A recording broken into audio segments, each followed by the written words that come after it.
येज़िवेन की दिव्य भावना ने सीधे जांच की और कृपाण आभा में प्रवेश किया। हालांकि आकाश को भरने वाली कृपाण आभा द्वारा इसे तुरंत गला दिया गया और कुचल दिया गया। इन कृपाण आभाओं में एक शक्तिशाली खंडित कानून था। यह अकल्पनीय रूप से शक्तिशाली था। येज़िवेन को यकीन था कि यह कुछ ऐसा नहीं था जिसे पौराणिक क्षेत्र के शिखर पर कोई गुरु उत्पन्न कर सकता था। यह शायद भगवान द्वारा पीछे छोड़ दिया गया था, जो बाद की पीढ़ियों को इसे समझने में मदद करने के लिए विरासत में पीछे रह गए थे।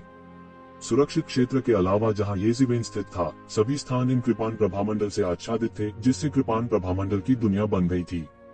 येज़िवेन पालथी मारकर बैठी। उनके शरीर में प्रबुद्ध मन प्राचीन वृक्ष असंख्य लिंग की को अवशोषित करता रहा। वह पंचरंगी दिव्य प्रकाश से प्रस्फुटित होने लगा। एक एक करके यह नीचे लटक गया और येज़िवेन के दिमाग पर छा गया। इसने उसे एक पल में शांत कर दिया। उसका मूड अब उत्तेजित नहीं था। उसी समय उसके शरीर में रहस्यमय स्थान तेजी से काम करने लगा। दसियों लाख हुआन डैन तेजी से खा गए। उन्होंने टूटी हुई दुनिया ब्लेड की विभिन्न सूक्ष्मताओं को समझना शुरू किया। खपत इतनी ज्यादा थी कि वह भी दंग रह गए। यह एक ईश्वर स्तरीय मार्शल आर्ट होने के योग्य था। यह पिछले वाले से अलग था, चाहे वह शैतान के पंख हो या ओवरटर्निंग द स्काई सील। हालांकि उनके ग्रेड कम नहीं थे, वे सभी धीरे धीरे विकसित किए गए थे। इसलिए खपत उतनी चौंकाने वाली नहीं थी जितनी लग रही थी, क्योंकि इस समय मार्शल आर्ट केवल मार्शल आर्ट नहीं रह गया था। कुंजी यह थी कि इसमें विभिन्न प्रकार के नियम और कानून भी शामिल थे। इसलिए यह वही मार्शल आर्ट लग रहा था। हालांकि जब देवता स्तर पर लड़ रहे थे तो यह केवल अपनी शक्ति का उपयोग नहीं कर रहा था। इसने दुश्मन को घायल करने के लिए कानूनों की अपनी समझ का इस्तेमाल करना शुरू कर दिया था। यदि नहीं तो देवता की शक्ति पर भरोसा करके कोई कैसे संसार को तोड़ सकता है। किसी भी व्यक्ति की शक्ति सीमित थी। इसकी तुलना स्वर्ग और पृथ्वी की शक्ति से नहीं की जा सकती। ऐसा लग रहा था कि लड़ने की शैली में कोई खास अंतर नहीं था। हालांकि अंतर बहुत बड़ा था। शत्रु को मारने के लिए स्वयं की शक्ति का उपयोग करने से लेकर शत्रु के विरुद्ध लड़ने के लिए स्वर्ग और पृथ्वी की शक्ति का उपयोग करने और शत्रु को मारने के लिए कानूनों की शक्ति का उपयोग करने तक एक आवश्यक परिवर्तन हुआ था। येज़िवेन के शैतान पंखों की तरह दूसरी परत तक खेती करने के बाद यह हवा और गरजने वाले पंख बन गए। उसकी गति दोगुनी हो गई थी, लेकिन उसने अपनी ताकत का ज्यादा इस्तेमाल नहीं किया। ज्यादातर समय उन्होंने इस तरह के स्तर को हासिल करने के लिए हवा के नियमों की गति और गड़गड़ाहट की विशेषताओं का इस्तेमाल किया। यही वह सच्ची दिशा थी जिसके लिए भविष्य के सर्वशक्तिमान प्राणियों को प्रयास करना चाहिए और जहां महान दाव स्थित थे। उन्होंने कानूनों की शक्ति का उपयोग मूल रूप से महत्वहीन क्षति को भयानक सीमा तक बढ़ाने के लिए किया था। वर्ल्ड शैटरिंग सेबर के लिए भी ऐसा ही था। यहाँ तक अगर वह इमेजेंस इमॉर्टल एक्सटर्मिनेटिंग सेबर की शक्ति को उधार लेता है तो येज़िवेन द्वारा छोड़ी गई कृपाण आभा के साथ एक दुनिया को चकनाचूर करने की इच्छाधारी सोच होगी। हालांकि यह पूरी तरह से अलग था अगर उसने उन कानूनों की शक्ति उधार ली जो मूल रूप से दुनिया में मौजूद थे। पूरी प्रक्रिया परमाणु विखंडन की तरह थी। विस्मयकारी शक्ति के साथ विखंडनों की एक श्रृंखला फूट पड़ी। इस कृपाण तकनीक की गहराई कानूनों के बिखरने में निहित है। इस कृपाण क्यूई की मदद से कानूनों का बिखरना व्यवहारिक रूप से नग्न आंखों से दिखाई दे रहा था। बाहरी दुनिया में साधना इस तरह के प्रभाव को प्राप्त करने में सक्षम नहीं होगी। उसके शरीर के भीतर का रहस्यमय स्थान भी तीव्र गति से कार्य करने लगा। इसने उन्हें ब्रेकिंग वर्ल्ड ब्लेड की विभिन्न गहराइयों और सूक्ष्मताओं को समझने में मदद करना शुरू किया। यह लगातार महान दाव के तावीजों और रनों में परिवर्तित हो गया और उन्हें अपने शरीर में उकेरा। नतीजतन विश्व बिखरने वाले कृपाण की उनकी समझ गहरी होने लगी और तेजी से सुधरने लगी। यद्यपि उनकी आध्यात्मिक इच्छा को लगातार कुचला जा रहा था, वे वर्ल्ड शैटरिंग ब्लेड के कृपाण क्यूई में निहित महान पद के सिद्धांतों को भी महसूस कर सकते थे, जबकि इसे कुचला जा रहा था। इस समय यह सब खेती और समझ की गति में तब्दील हो गया था। ऐसे उपभोग की कल्पना की जा सकती है। यह बहुत बड़ा था। लाखों करोड़ों हुआन गोलियों का सेवन करने में देर नहीं लगी। येज़िवेन ने चुपके से महसूस किया कि यह अच्छा नहीं था। यदि यह जारी रहा तो दसियों अरब हुआन गोलियां जो मूल रूप से उसके पास भंडारण में थी, लंबे समय तक उपयोग नहीं की जाएंगी। येज़िवेन ने अपने दांत पीस लिए और सीधे ईश्वर स्रोत का उपयोग करने का फैसला किया। जैसे ही उसने इस बारे में सोचा, उसके विचारों के मार्गदर्शन में ईश्वर स्रोत उत्पत्ति का एक टुकड़ा सीधे त्यान्यवान दर्पण से उड़ गया। यह उसके सिर के ऊपर से उड़ गया और तुरंत ऊर्जा की एक शक्तिशाली धारा के साथ फूट पड़ा, जो सीधे येज़िवेन के शरीर में विस्फोट हो गया। भले ही यह केवल येज़िवेन के शरीर से होकर गुजरा था, येज़िवेन अभी भी महसूस कर सकता था कि उसका शरीर एक विशाल बपतिस्मा प्राप्त कर रहा था, जिससे उसके शरीर में एक तरह का परिवर्तन हुआ। उसके शरीर की ताकत से साधारण शक्ति अब उसमें कोई बदलाव नहीं कर सकती थी। हालांकि यह दिव्य स्रोत उत्पत्ति अलग थी। इसमें देवताओं की शक्ति निहित थी। इस शक्ति के साथ साथ महान पद की कई समझ भी थी। उन सभी को उसमें लपेटा गया और येशिवेन के शरीर में डाला गया। महान पद की जानकारी भी रहस्यमय स्थान से अलग हो गई थी। फिर इसे सीधे येशिवेन की दिव्य आत्मा की गहराई में इंजेक्ट किया गया। वह तुरंत इसे समझ गया। येशिवेन महसूस कर सकते थे कि चूंकि उन्होंने दिव्य स्रोत उत्पत्ति के इस टुकड़े का उपयोग किया था, इसलिए महान पद की उनकी समझ में और भी आश्चर्यजनक गति से सुधार हो रहा था। न केवल वर्ल्ड शैटरिंग ब्लेड की समझ में सुधार हो रहा था, बल्कि उसका अपना दायरा भी सुधर रहा था। मूल रूप से उनके पास पोवांग दायरे के 9वें स्तर के कुछ महान पद थे। इसके अलावा पोवांग दायरे के महान पद का केवल एक हिस्सा 9वें स्तर के पोवांग दायरे के स्तर तक पहुंच गया था। हालांकि जैसा कि दिव्य स्रोत उत्पत्ति में महान पद की जानकारी उनके द्वारा संरचित और समझी गई थी, उन्होंने वास्तव में उस चीज के लिए बनाना शुरू कर दिया था जिसकी उनके पास मूल रूप से कमी थी। वह पोवांग दायरे के 9वें स्तर में प्रवेश करने का इरादा रखता था। वह एक ही समय में महान पद और विश्व बिखरने वाले ब्लेड को समझ रहा था। दूसरे के लिए एक ही समय में 2 काम करना असंभव था। हालांकि उसके लिए कुछ भी असंभव नहीं था। इसके अलावा जितना अधिक महान पद उन्होंने समझा और जितना मजबूत उनका मार्शल आर्ट क्षेत्र था, उतनी ही तेजी से उन्होंने वर्ल्ड शैटरिंग ब्लेड को समझा। इसका उस पर कोई असर नहीं हुआ। इसी अनवरत समझ में 5 दिन बीत गए। मूल रूप से वह पोवांग क्षेत्र के 9वें स्तर तक पहुंचने में मुश्किल से ही सक्षम था, लेकिन अब उसने इसे लिखना समाप्त कर दिया था। यह कहा जा सकता है कि उसने इस स्तर पर तेजी से कदम रखा था और उसे किसी भी समय गिरने की चिंता नहीं थी। इन 5 दिनों में उनके मार्शल आर्ट क्षेत्र में एक चौंकाने वाला बदलाव आया था। नींव के रूप में पोवांग दायरे के 9वें स्तर के साथ पोवांग दायरे के 7वें स्तर में प्रवेश करने से पहले यह केवल कुछ समय की बात थी। पोवांग दायरे के मध्य चरण से लेकर पोवांग दायरे के अंतिम चरण तक उसके पास पहले से ही एक वास्तविक नींव थी। जब तक वह तैयार था, वह किसी भी समय बंद कमरे में प्रशिक्षण ले सकता था। हालांकि यह उनका एकमात्र लाभ नहीं था। उनका वास्तविक लाभ वर्ल्ड शैटरिंग ब्लेड के पहले स्तर की गहरी समझ था। वर्ल्ड शैटरिंग ब्लेड के 3 स्तर 3 सार तत्वों के अनुरूप हैं, ब्रेक, ब्रेक और शैटर। अब वह मुख्य रूप से ब्रेक शब्द का सार समझ रहा था। वह सार जो सब कुछ तोड़ सकता था, तेज, अतुलनीय और अजेय था। यह वर्ल्ड शैटरिंग ब्लेड की सच्ची शक्ति थी। वह इस शून्य में खड़ा था। उससे ज्यादा दूर नहीं था कृपाण आभा से भरा आकाश। यह लगातार आगे पीछे घूमता रहा, सब कुछ काटता रहा। यहाँ तक मिथक क्षेत्र के चरम पर एक मास्टर भी इसमें घुसपैठ करने की हिम्मत नहीं करेगा, क्योंकि वे टुकड़ों में काट दिए जाएंगे। उनके शरीर में महत्वपूर्ण सार लगातार गतिशील था। ऑब्जर्विंग पर्सन इंजील की लामबंदी के तहत उनका शरीर एक ब्रह्मांड में बदल गया जो विस्तार करता रहा। यह महत्वपूर्ण सार एक बार उनके शरीर में परिचालित हुआ और अनंत देवत्व में लिपटा हुआ था। फिर यह जल्दी से विश्व बिखरने वाले कृपाण के अद्वितीय कृपाण क्यूई में परिवर्तित हो गया। व्यक्ति शास्त्र का अवलोकन करना सभी बातों को सम्मिलित करता था। सभी युद्ध कलाओं को मामूली संघर्ष के बिना विकसित किया जा सकता था। यह मूलभूत कारण था कि क्यों वह बिना विस्फोट किए इतनी सारी मार्शल आर्ट का अभ्यास कर सकता था। तोड़ना, वह दहाड़ा। वर्ल्ड शैटरिंग ब्लेड की कृपाण आभा अचानक उसके शरीर में उबल पड़ी। यह उसके हाथ से निकल गया और फिर एक लंबी कृपाण के आकार में संघनित हो गया। उसने इसे काट दिया। बूम! एक आश्चर्यजनक सेबर क्यूई एक पल में हजारों फीट नीचे गिर गई। यह एक दहाड़ते हुए अजगर की तरह एक पल में बह गया, शून्य को चकनाचूर कर दिया और अपने रास्ते में सब कुछ कुचल दिया। शून्य को 2 हिस्सों में काट दिया गया। वर्ल्ड शैटरिंग ब्लेड का गहरा अर्थ का पहला स्तर उनके हाथों में स्पष्ट और स्पष्ट रूप से परिलक्षित होता था। टकराना। इस कृपाण आभा ने एक और कृपाण आभा पर जमकर प्रहार किया जो मूल रूप से शून्य में मौजूद थी। प्रभाव के बाद यह सीधे नष्ट हो गया और अब अस्तित्व में नहीं है। हालांकि येशिवेन के चेहरे पर कुछ हैरान कर देने वाली मुस्कान दिखाई दी। 5 दिनों के लिए उसने इस विशेष स्थान को उधार लिया था और दैवीय स्रोत का भी उपयोग किया था। उन्होंने आखिरकार वर्ल्ड शैटरिंग ब्लेड के पहले स्तर में महारत हासिल कर ली थी और इसका चरम पर अभ्यास किया था। उनके पास एक और ट्रम्प कार्ड था। यह सिर्फ मानव दाव मुट्ठी और 1 में 3 मुहरों से कहीं अधिक था। टकराना। उसके सिर के ऊपर ईश्वर स्रोत का टुकड़ा बिखर गया और शून्य में बदल गया। उसने पिछले 5 दिनों में ईश्वर स्रोत का एक पूरा टुकड़ा इस्तेमाल कर लिया था। वर्ल्ड शैटरिंग ब्लेड को समझने में कठिनाई की कल्पना की जा सकती है। यदि यह कोई और होता, भले ही उनके पास ऐसी अनुकूल परिस्थितियां हो, तो 5 दिनों की छोटी अवधि में उनके लिए इस पर महारत हासिल करना असंभव होगा। भले ही यह सिर्फ पहला स्तर था, यह पहले से ही बहुत चौंकाने वाला था। समाप्ति से पहले अभी भी 2 दिन बाकी थे। वह बाहर जाने की जल्दी में नहीं था, नहीं वह वर्ल्ड शैटरिंग ब्लेड के गहरे अर्थ के दूसरे स्तर को समझने में लगा रहा। पहले स्तर का गहरा अर्थ अभी भी उसके लिए बहुत गहरा था और इसे समझने के लिए भी बहुत समय की आवश्यकता थी। केवल 2 दिनों में कोई मूलभूत सुधार होना असंभव था। इसके विपरीत उसने अपनी टकटकी सीधे कृपाण आभा की ओर घुमाई जो लगातार शून्य में मंडरा रही थी और सब कुछ अलग कर रही थी। उसकी आंखें तेज से फटी जा रही थीं। ये ब्लेड क्यों असाधारण थे?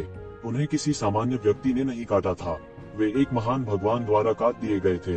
यही कारण है कि अनगिनत वर्षों के बाद भी इन ब्लेड कीज के कमजोर होने का कोई संकेत नहीं दिखा। यह एक ईश्वर शाश्वत शक्ति का सच्चा सार था। उसके दिमाग में एक पागल विचार कौंध गया। वह वास्तव में इन कृपाण आभाओं को पकड़ना चाहता था और उन्हें अपने अधीन करना चाहता था।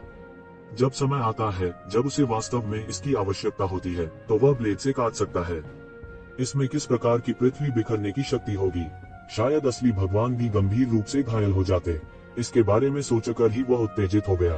इन ब्लेड प्रभामंडल की शक्ति के बारे में कोई संदेह नहीं था। यहाँ तक अपनी वर्तमान ताकत के साथ वह केवल तभी कुचला जाएगा जब वह उसमें प्रवेश करेगा। कोई और संभावना नहीं थी।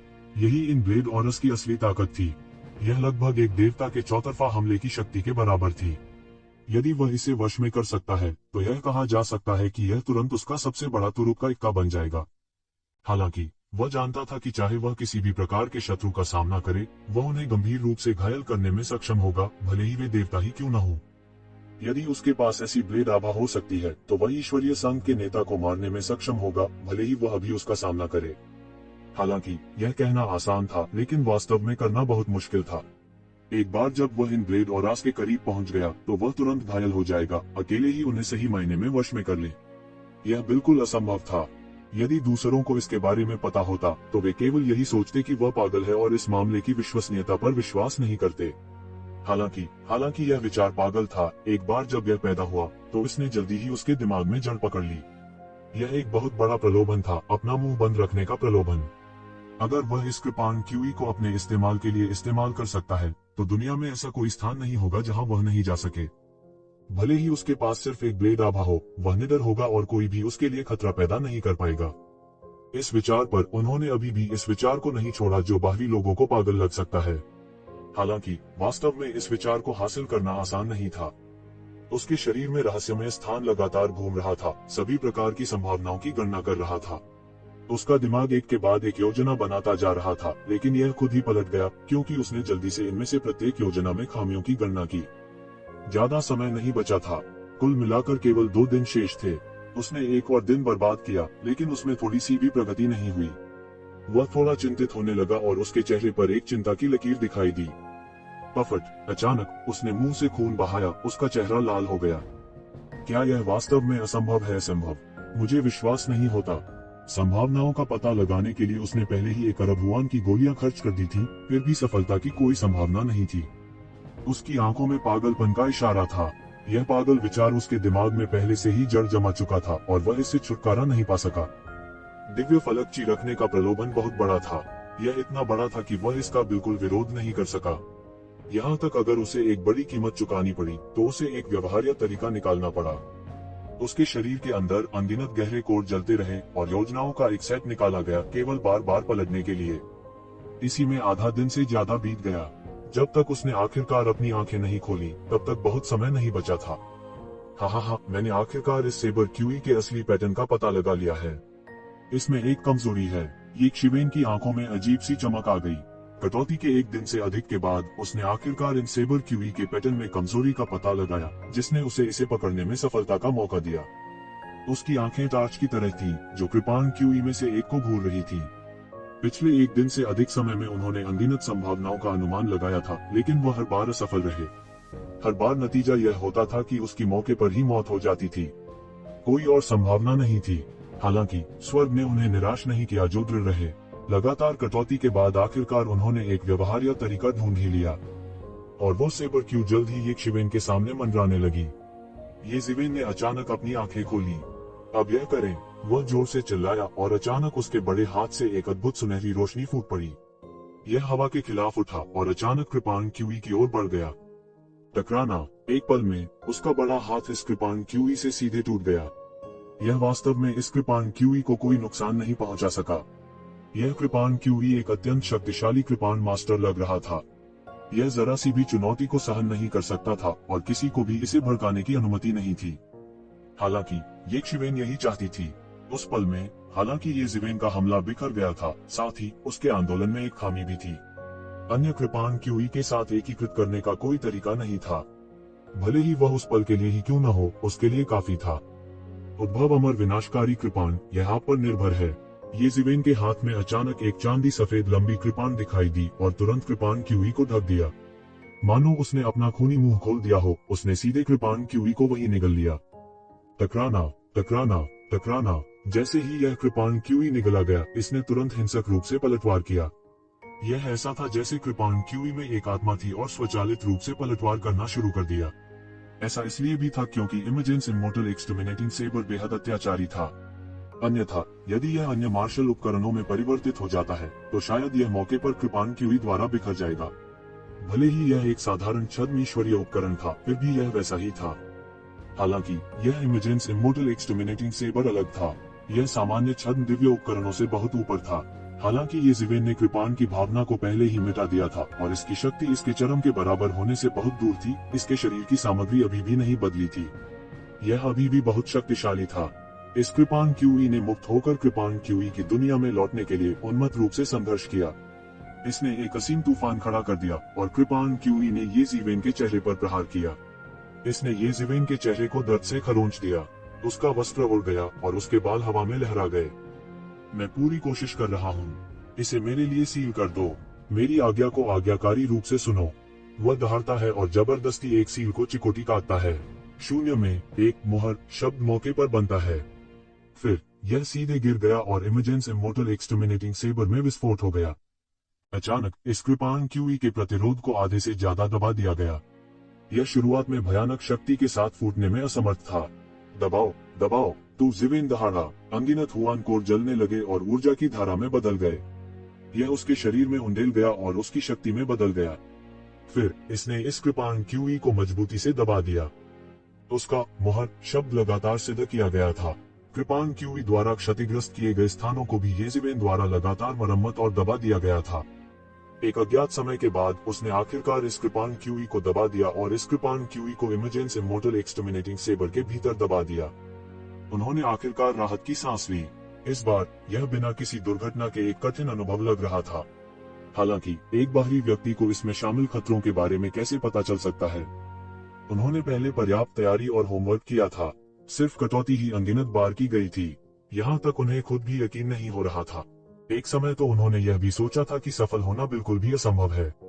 यहाँ तक उन्होंने हार मानने का भी विचार किया था। उल्लेख नहीं है, भले ही वह सफलता की थोड़ी सी भी संभावना निकालने में कामयाब रहे, लेकिन वह अपने ऑपरेशन में थोड़ी सी भी गलती नहीं कर सकता था। अगर उसने थोड़ी सी भी गलती की तो वह ब्लेड की आभा से भस्म हो जाएगा और बिना दफन स्थान के मर जाएगा। यह कहा जा सकता था कि वह जरा सी भी गलती बर्दाश्त नहीं कर सकता था। यह इस समय का सबसे उन्नत पहलू था। एक तरीका था, लेकिन सफलता की संभावना 1% से भी कम थी। अगर यह मिंगक्सिन प्राचीन पेड़ नहीं होता जो उसके दिमाग को दबा देता और उसे एक रोबोट की तरह शांति से न्याय करने की अनुमति देता, भले ही ऐसी कोई विधि होती, तो वह इसे आसानी से आजमाने की हिम्मत नहीं करता। जब ये जिवेन ने कृपाण क्यूई को खींच लिया तो कृपाण क्यूई की पूरी दुनिया हिल गई। वे मूल रूप से एक विशेष कानून के अनुसार काम कर रहे थे। अचानक लिंक में से एक को खींच लिया गया और इसने जल्दी से दूसरे कृपाण क्यूई को प्रभावित किया। हालांकि ऐसा असर कुछ पल के लिए ही रहा। जल्द ही यह सामान्य हो गया। यह एक स्व मरम्मत कानून लग रहा था। वह राहत की सांस लिए बिना नहीं रह सका। इस बार जोखिम इसके लायक था। इस तुरुप के पत्ते के साथ वह देवताओं का सामना करने पर भी अपनी रक्षा करने में सक्षम होगा। हालांकि यह केवल एक पल के लिए था, यह काफी था। हालांकि इससे पहले कि वह बहुत कुछ सोच पाता, उसने महसूस किया कि शून्य में एक और बड़ा सेक्शन था और उसे बाहर भेज दिया गया। जब उसने अपनी आंखें फिर से खोली तो वह पहले से ही दिव्य परिवर्तन टॉवर के अंदर था। आसपास के लोगों को लगभग उसी समय बाहर भेज दिया गया। सभी के अलग अलग भाव थे, लेकिन यह स्पष्ट था कि जब उन्होंने प्रवेश किया था तो उनकी तुलना में एक आश्चर्यजनक सुधार हुआ था। ये शिवेन ने इन 7 दिनों में बहुत कुछ हासिल किया था, लेकिन वह उस इकलौते से बहुत दूर था जिसने बहुत कुछ हासिल किया था। इन लोगों में सुनहरे बालों वाला बंदर, पीठ पर तलवार लिए हुए युवक और हरी आंखों वाले मेढक ने सबसे ज्यादा कमाई की थी। उनकी आभा पहले से स्पष्ट रूप से भिन्न थी। जाहिर था कि इस समझ से उन्हें भी काफी फायदा हुआ था। हे, तुम्हारा नाम ये जिवेन है, ठीक है? मैं आपसे पूछता हूँ कि आपने कौन सी विरासत चुनी? सुनहरे बालों वाला बंदर सीधे आगे बढ़ा और मुस्कुराते हुए बोला, पहले मैं अपना परिचय देता हूँ। मेरा नाम सन चेंगटियन है और मैंने स्फेरिकल स्काई रॉड को चुना है। हे, मुझे यहाँ इतनी शानदार रॉड तकनीक देखने की उम्मीद नहीं थी। हालांकि वह बंदर की परिचितता से थोड़ा अनभिज्ञ था, वह यह भी देख सकता था कि बंदर का कोई दुर्भावनापूर्ण इरादा नहीं था। उन्होंने तुरंत कहा, मैंने वर्ल्ड शैटरिंग ब्लेड को चुना है।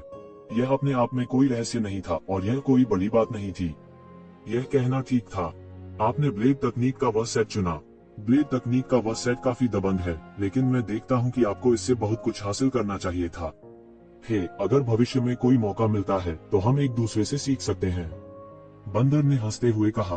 उसने पहले भी महान पद की टक्कर में ब्लेड तकनीक के इस सेट को देखा था, इसलिए वह पूरी तरह से अनभिज्ञ नहीं था। तुम्हारा नाम येज़िवेन है, इसके बारे में क्या ख्याल है? क्या तुम मुझसे लड़ने की हिम्मत करती हो? नीली आंखों वाला सुनहरा मेढक आगे बढ़ा और बोला। उसकी आंखों में उत्तेजना और अप्रसन्नता का संकेत था। पहले येज़िवेन सुर्खियों में था और यह घमंडी मेढक पहले से ही बहुत नाराज था। यह सिर्फ इतना था कि हुआनानु के दमन के साथ उसे भी अपने गुस्से पर काबू रखना पड़ा, लेकिन उसका दिल और भी दुखी था। येज़िवेन वास्तव में बहुत मजबूत था, लेकिन वह बुरा भी नहीं था। यही नहीं, इन 7 दिनों में उन्होंने काफी कुछ हासिल भी कर लिया था। इस समय उनका आत्मविश्वास फूट रहा था। कुछ दिनों पहले येज़िवेन ने उसके ऊपर जो मनोवैज्ञानिक छाया डाली थी, उसे बहुत पहले ही बुला दिया गया था। उनकी बातों ने तुरंत सबका ध्यान अपनी ओर खींच लिया। सभी ने कुछ न कुछ हासिल किया था और महसूस किया था कि उनके सामने एक सफलता है। वे आत्मविश्वास से भरे हुए थे, लेकिन इन लोगों में येज़िवेन सबसे मजबूत थी। और जब नीली आंखों वाले गोल्डन आई टॉड और येज़िवेन के बीच संघर्ष छिड़ गया, तो वे भी बगल से देख सकते थे और देख सकते थे कि अब कितना बड़ा अंतर था। मौजूदा गैप का मतलब यह नहीं था कि जीवन भर के लिए ऐसा गैप रहेगा। एक दिन वे पकड़ने में सक्षम होंगे। येज़िवेन ने नीली आंखों वाले गोल्डन आई टॉड पर नजर डाली, फिर धीरे से कहा, तुम मेरे प्रतिद्वंद्वी नहीं हो, कोशिश करने की कोई जरूरत नहीं है। क्या नीली आंखों वाली सुनहरी आंखों वाले मेढक ने कभी सपने में भी नहीं सोचा था कि येज़िवेन वास्तव में ऐसे शब्द कहेगा? येज़िवेन ने उसे बिल्कुल भी अपनी आंखों में नहीं डाला। उन्होंने उसे बिल्कुल भी गंभीरता से नहीं लिया। येज़िवेन ने हमेशा दूसरों से ऐसे शब्द कहे थे। किसी ने भी उससे इस तरह के शब्द नहीं कहे थे। यह कहने की बात तो दूर है कि येज़िवेन केवल पोवान क्षेत्र के 6ठे स्तर पर था, जो उससे कहीं ज्यादा खराब था। अभिमानी और अभिमानी, उसने इन शब्दों को अपने दांतों से निचोड़ लिया। बस येज़िवेन से नफरत कर रहा था। मैं सिर्फ सच कह रहा हूँ, येज़िवेन ने हल्के से कहा। हा, क्या अच्छा है, सच बोलना। बंदर हंसा और बोला, यह नीली आंखों वाला गोल्डन आई टॉड बहुत महत्वाकांक्षी था। शुरू से ही वह उन्हें एक समूह में रखना चाहता था और फिर नेता बनना चाहता था। वह लंबे समय से उससे नाखुश था और अब जब उसने उसे पराजित होते देखा तो उसने स्वाभाविक रूप से ताली बजाई और तालियां बजाईं। नीली आंखों वाली सुनहरी आंखों वाले टॉड ने गुस्से से उसकी तरफ देखा। वह बेहद दुखी था, लेकिन वह जानता था कि यह बंदर साधारण भी नहीं है। वह एक ही समय में 2 लोगों के साथ दुश्मनी नहीं कर सकता था। यद्यपि वह अहंकारी था, वह मूर्ख नहीं था। बकवास बंद करो, क्या तुम मुझसे लड़ने की हिम्मत करते हो? जब नीली आंखों वाला गोल्डन आई टॉड बोला तो उसकी नजरें येज़िवेन पर टिकी थी। येज़िवेन का दिल बहुत स्पष्ट था। वह कैसे नहीं जान सकता था कि इस नीली आंखों वाली सुनहरी आंखों वाले मेढक ने लोगों के इस समूह का नेता बनने के अपने विचार को नहीं छोड़ा था। एक नेता बनने के लिए अपनी प्रतिष्ठा और गुण स्थापित करने का सबसे अच्छा तरीका था, और वह स्पष्ट रूप से अपनी प्रतिष्ठा का लक्ष्य बन गया था। वह मदद नहीं कर सकता था, लेकिन अपने दिल में व्यंग्य कर रहा था। अगर वह वास्तव में सोचता था कि वह एक धक्का देने वाला व्यक्ति है, तो वह गंभीर रूप से गलत था। क्योंकि आप खुद को अपमानित करना चाहते हैं, तो मैं आपकी इच्छा पूरी करूंगा, येज़िवेन ने कहा। फिर मेरे पास आओ, मुझे देखने दो कि तुम वास्तव में कितने मजबूत हो। नीली आंखों वाला गोल्डन टॉड पहले से ही गुस्से में था। पहले मेरी हथेली खाओ। नीली आंखों वाले गोल्डन टॉड ने तुरंत हमला कर दिया। उसने सीधे अपनी हथेली से हवा पर थप्पड़ मारा, अंतरिक्ष को समतल कर दिया और सब कुछ शून्य में बदल दिया। इस हथेली की ताकत देखी जा सकती थी। उसने येज़िवेन को सांस लेने का कोई मौका न देते हुए मौत से लड़ने का दृढ़ निश्चय कर लिया था। यदि आपके पास केवल ये महत्वहीन कौशल है, तो घमंड न करें। तो येज़िवेन ने बार बार सूंघा। वह अच्छे मिजाज के व्यक्ति नहीं थे। यह नीली आंखों वाला गोल्डन टॉड स्पष्ट रूप से अच्छे इरादों के साथ नहीं आया था, इसलिए वह स्वाभाविक रूप से इसे अच्छा लुक नहीं देगा। उसने अपना बड़ा हाथ लहराया और उसे एक बड़े सुनहरे हाथ में बदल दिया, जिसने तुरंत इस हथेली की शक्ति को अवशोषित कर लिया। यह सहज था, बिना किसी कठिनाई के। हालांकि पिछले 7 दिनों में उनकी ताकत में वृद्धि नहीं हुई थी, लेकिन उन्होंने लगातार पोवान क्षेत्र के 9वें स्वर्ग में कदम रखा था। इसने उन्हें आश्चर्यजनक रूप से अपनी ताकत को नियंत्रित करने की अनुमति दी। उसके लिए नीली आंखों वाले गोल्डन आई टॉड के सभी हमलों को नष्ट करना लगभग आसान था। आपके पास कुछ क्षमता है, लेकिन देखते हैं कि आगे क्या होता है।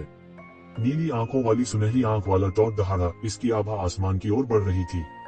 इसके पीछे अनगिनत जहरीली गैसें उठी और प्रचंड लपटों की तरह निकली। वह एक देवता की तरह था जो आसपास के स्थान को नियंत्रित करता था और ग्रेट वे के सही अर्थ को समझता था। उसने यक्षवेन को नीचे देखा, जैसे कि वह सूर्य और चंद्रमा के संचालन को नियंत्रित कर सकता है। हर कोई मदद नहीं कर सकता था, लेकिन अपने दिलों में अचंभित था। मजबूत, बहुत मजबूत। हालांकि यह नीली आंखों वाला गोल्डन आई टॉड घमंडी था और सभी पर राज करना चाहता था, लेकिन जब यह ताकत में आया तो यह वास्तव में सक्षम था। बिना किसी अपवाद के सभी के विचार समान बेजोड़ थे। आकस्मिक चाल से पहाड़ ढह गए और धरती फट गई। उसके हाथ के एक झटके से एक जहरीली गैस हवा में भर गई। यह अब जहरीली गैस नहीं थी, बल्कि जहर का नियम था जिसने सब कुछ नष्ट कर दिया। उसने अपनी 5 उंगलियां फैला दी और सीधे थप्पड़ मार दिया। अलग अलग जहरीली गैसों का प्रतिनिधित्व करने वाली प्रत्येक उंगली पर जहर के अनगिनत नियम थे। कानून के करोड़ों तावीज उस पर सघन थे और उसमें स्वर्ग को नष्ट करने की शक्ति थी। इसने येज़िवेन के भागने के सभी मार्गों को सीधे अवरुद्ध कर दिया, जिससे उसे पीछे हटने और बचने के लिए कोई जगह नहीं मिली। यक्षवेन स्थिर खड़ी रही और उसने उसकी ओर देखा भी नहीं। उसने कहा, मैंने कहा, तुम मेरे विरोधी नहीं हो। तुम मुझ पर विश्वास नहीं करते हो। फिर मैं तुम्हें अब यह देखने दूंगा कि तुम्हारे और मेरे बीच कितना बड़ा अंतर है। तुम पहले मेरे विरोधी नहीं थे और अब तुम्हारे लिए मेरा विरोधी होना और भी असंभव है। उद्धरण चिन्ह। फूश। येज़िवेन आखिरकार चले गए। उसके शरीर से अनगिनत तलवारें फूट निकली और सीधे एक लंबे अजगर में समा गईं। अनगिनत कृपाण कानून इसमें प्रकट हुए और तुरंत जहरीली गैस से भरी हथेली की ओर खिसक गए। वर्ल्ड ब्रेकर ब्लेड की खेती करने के बाद उनकी कृपाण की खेती में बहुत सुधार हुआ। पहले जैसा नहीं रहा। अपने हाथ को ऊपर उठाने और अपने पैर को ऊपर उठाने से उसने हथेली को पूरी तरह से तोड़ दिया।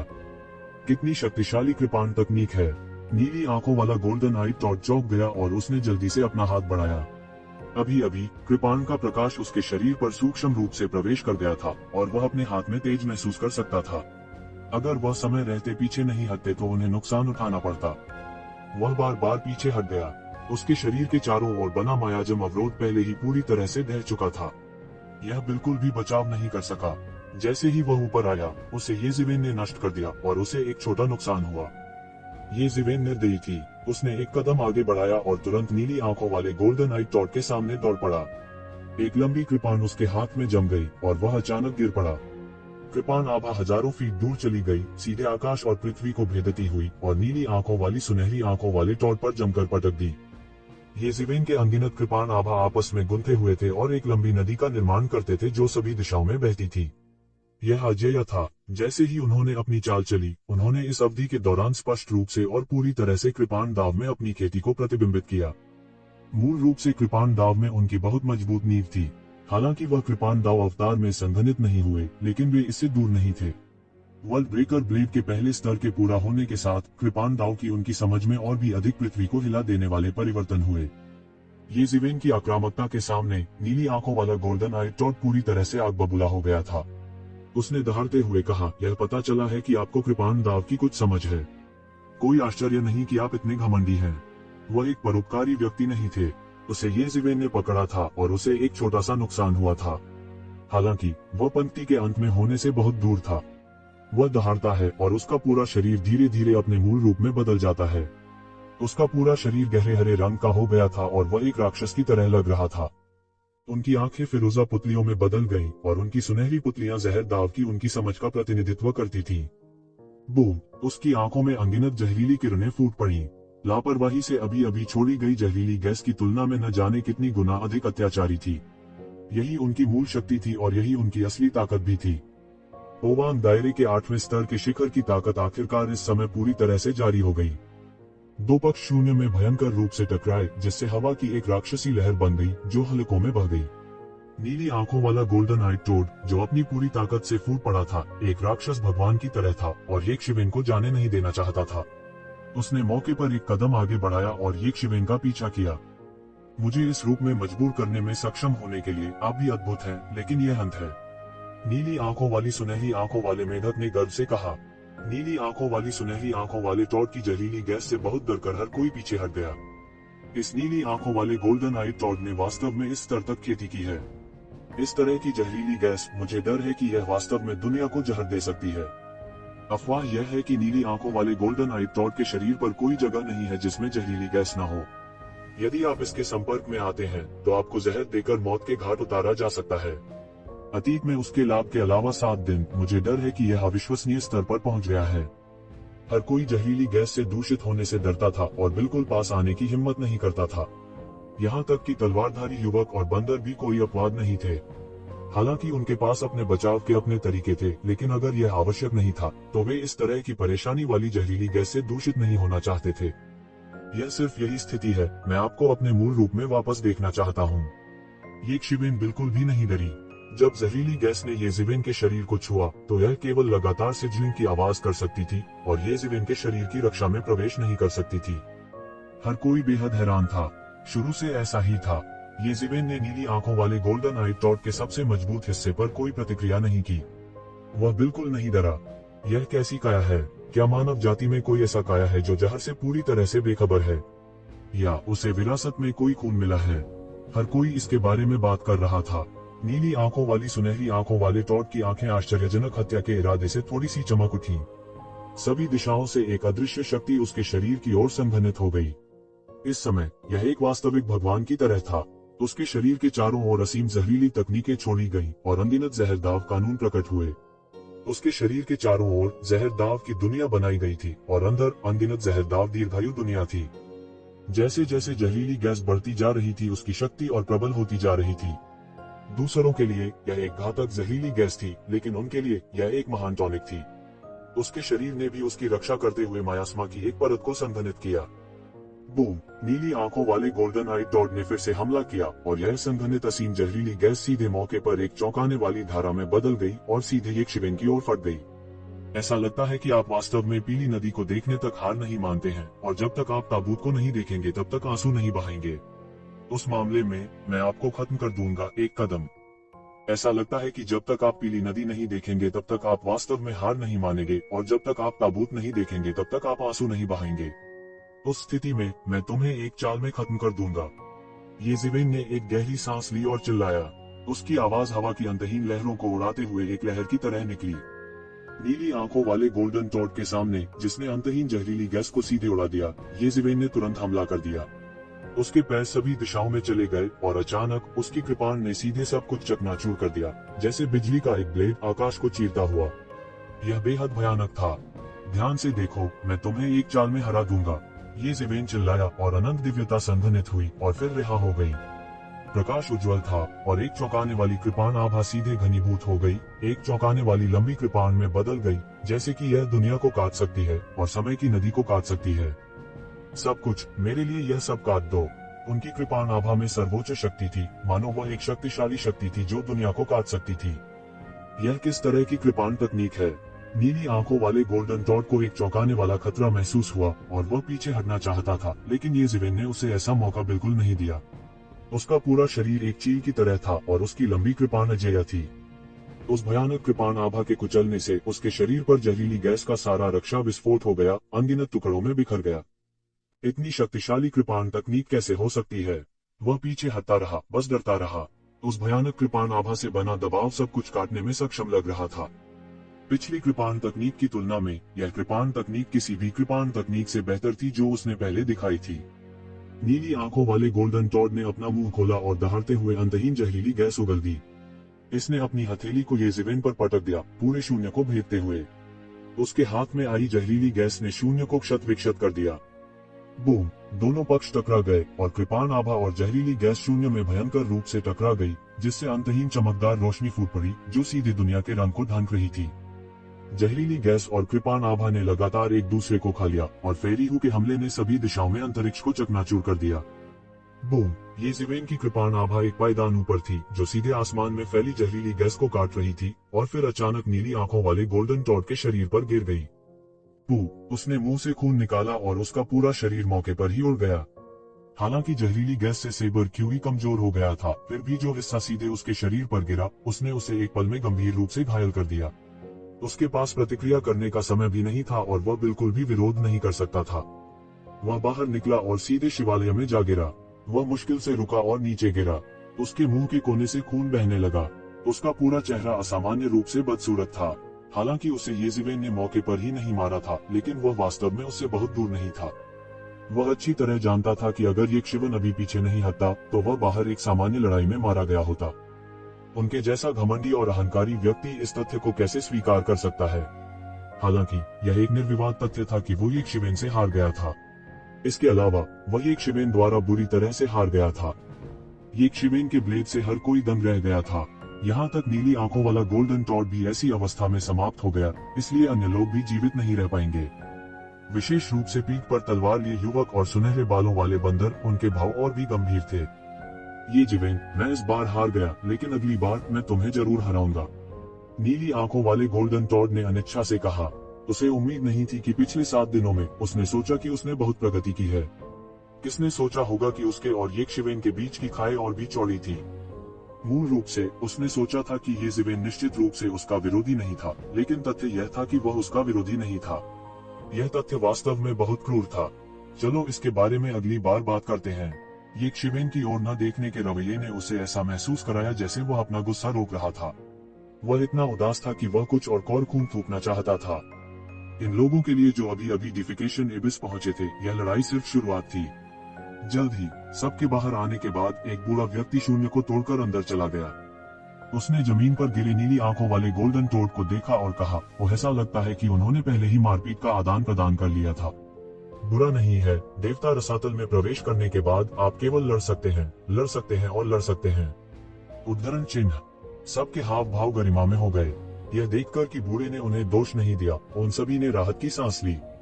हुआ नानू के शरीर से वे देख सकते थे कि देवत्व रसातल वास्तव में विशेषज्ञों से भरा हुआ था।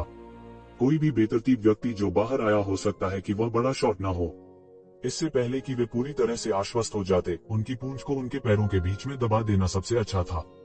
हालांकि उन्हें इसकी आदत नहीं थी, लेकिन यह असंभव नहीं था। किसी को पता होना चाहिए कि वे इतने मजबूत पैदा नहीं हुए थे। बात बस इतनी थी कि जैसे जैसे वे धीरे धीरे मजबूत होते गए, वैसे वैसे वे और अधिक अहंकारी और दबंग होते गए, दूसरों को हेय दृष्टि से देखने लगे। नीली आंखों वाला गोल्डन टॉड, यह एक प्राचीन प्रजाति है।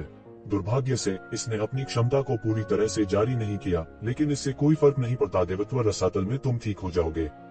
इसके बारे में कैसे? क्या आप अभी भी छोड़ सकते हैं? बूढ़े ने नीली आंखों वाले गोल्डन टॉड को देखा जो जमीन पर गिर गया था और कहा, मैं कर सकता हूँ। नीली आंखों वाला गोल्डन टॉड जबरन जमीन से ऊपर चढ़ गया, फिर बूढ़े की तरफ देखा और कहा, ठीक है, तुम सब मेरे साथ आओ। बूढ़े आदमी ने लापरवाही से शून्य को फाड़ दिया और तुरंत शून्य में एक बड़ी दरार डाल दी। यह बाहरी दुनिया के लिए एक मार्ग था। फिर उनकी अगुवाई में सभी एक एक कर बाहर निकल गए। हालांकि सभी की उम्मीद के विपरीत, बाहर निकलने के बाद वे दिव्य परिवर्तन टॉवर के बाहर नहीं पहुंचे।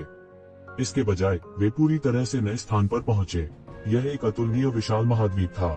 मुख्य सड़क अंतहीन पर्वत चोटियों से भरी हुई थी और अनगिनत पहाड़ जमीन से उठे हुए थे। क्या मैं पूछ सकता हूँ, सीनियर, यह जगह कहाँ है? यक्षिवेन सबसे पहले बाहर आई और पूछा। यह स्थान अब से आपका डोजो होगा, बूढ़े व्यक्ति ने समझाया। भविष्य में तुम सब यहीं रहोगे। इस स्थान को पहले ही पुनर्निर्मित किया जा चुका है। प्रत्येक पर्वत एक डोजो है और इसके अंदर संरचनाएं स्थापित हैं। खेती के लिए आपको सभी प्रकार के संसाधनों की आवश्यकता होगी।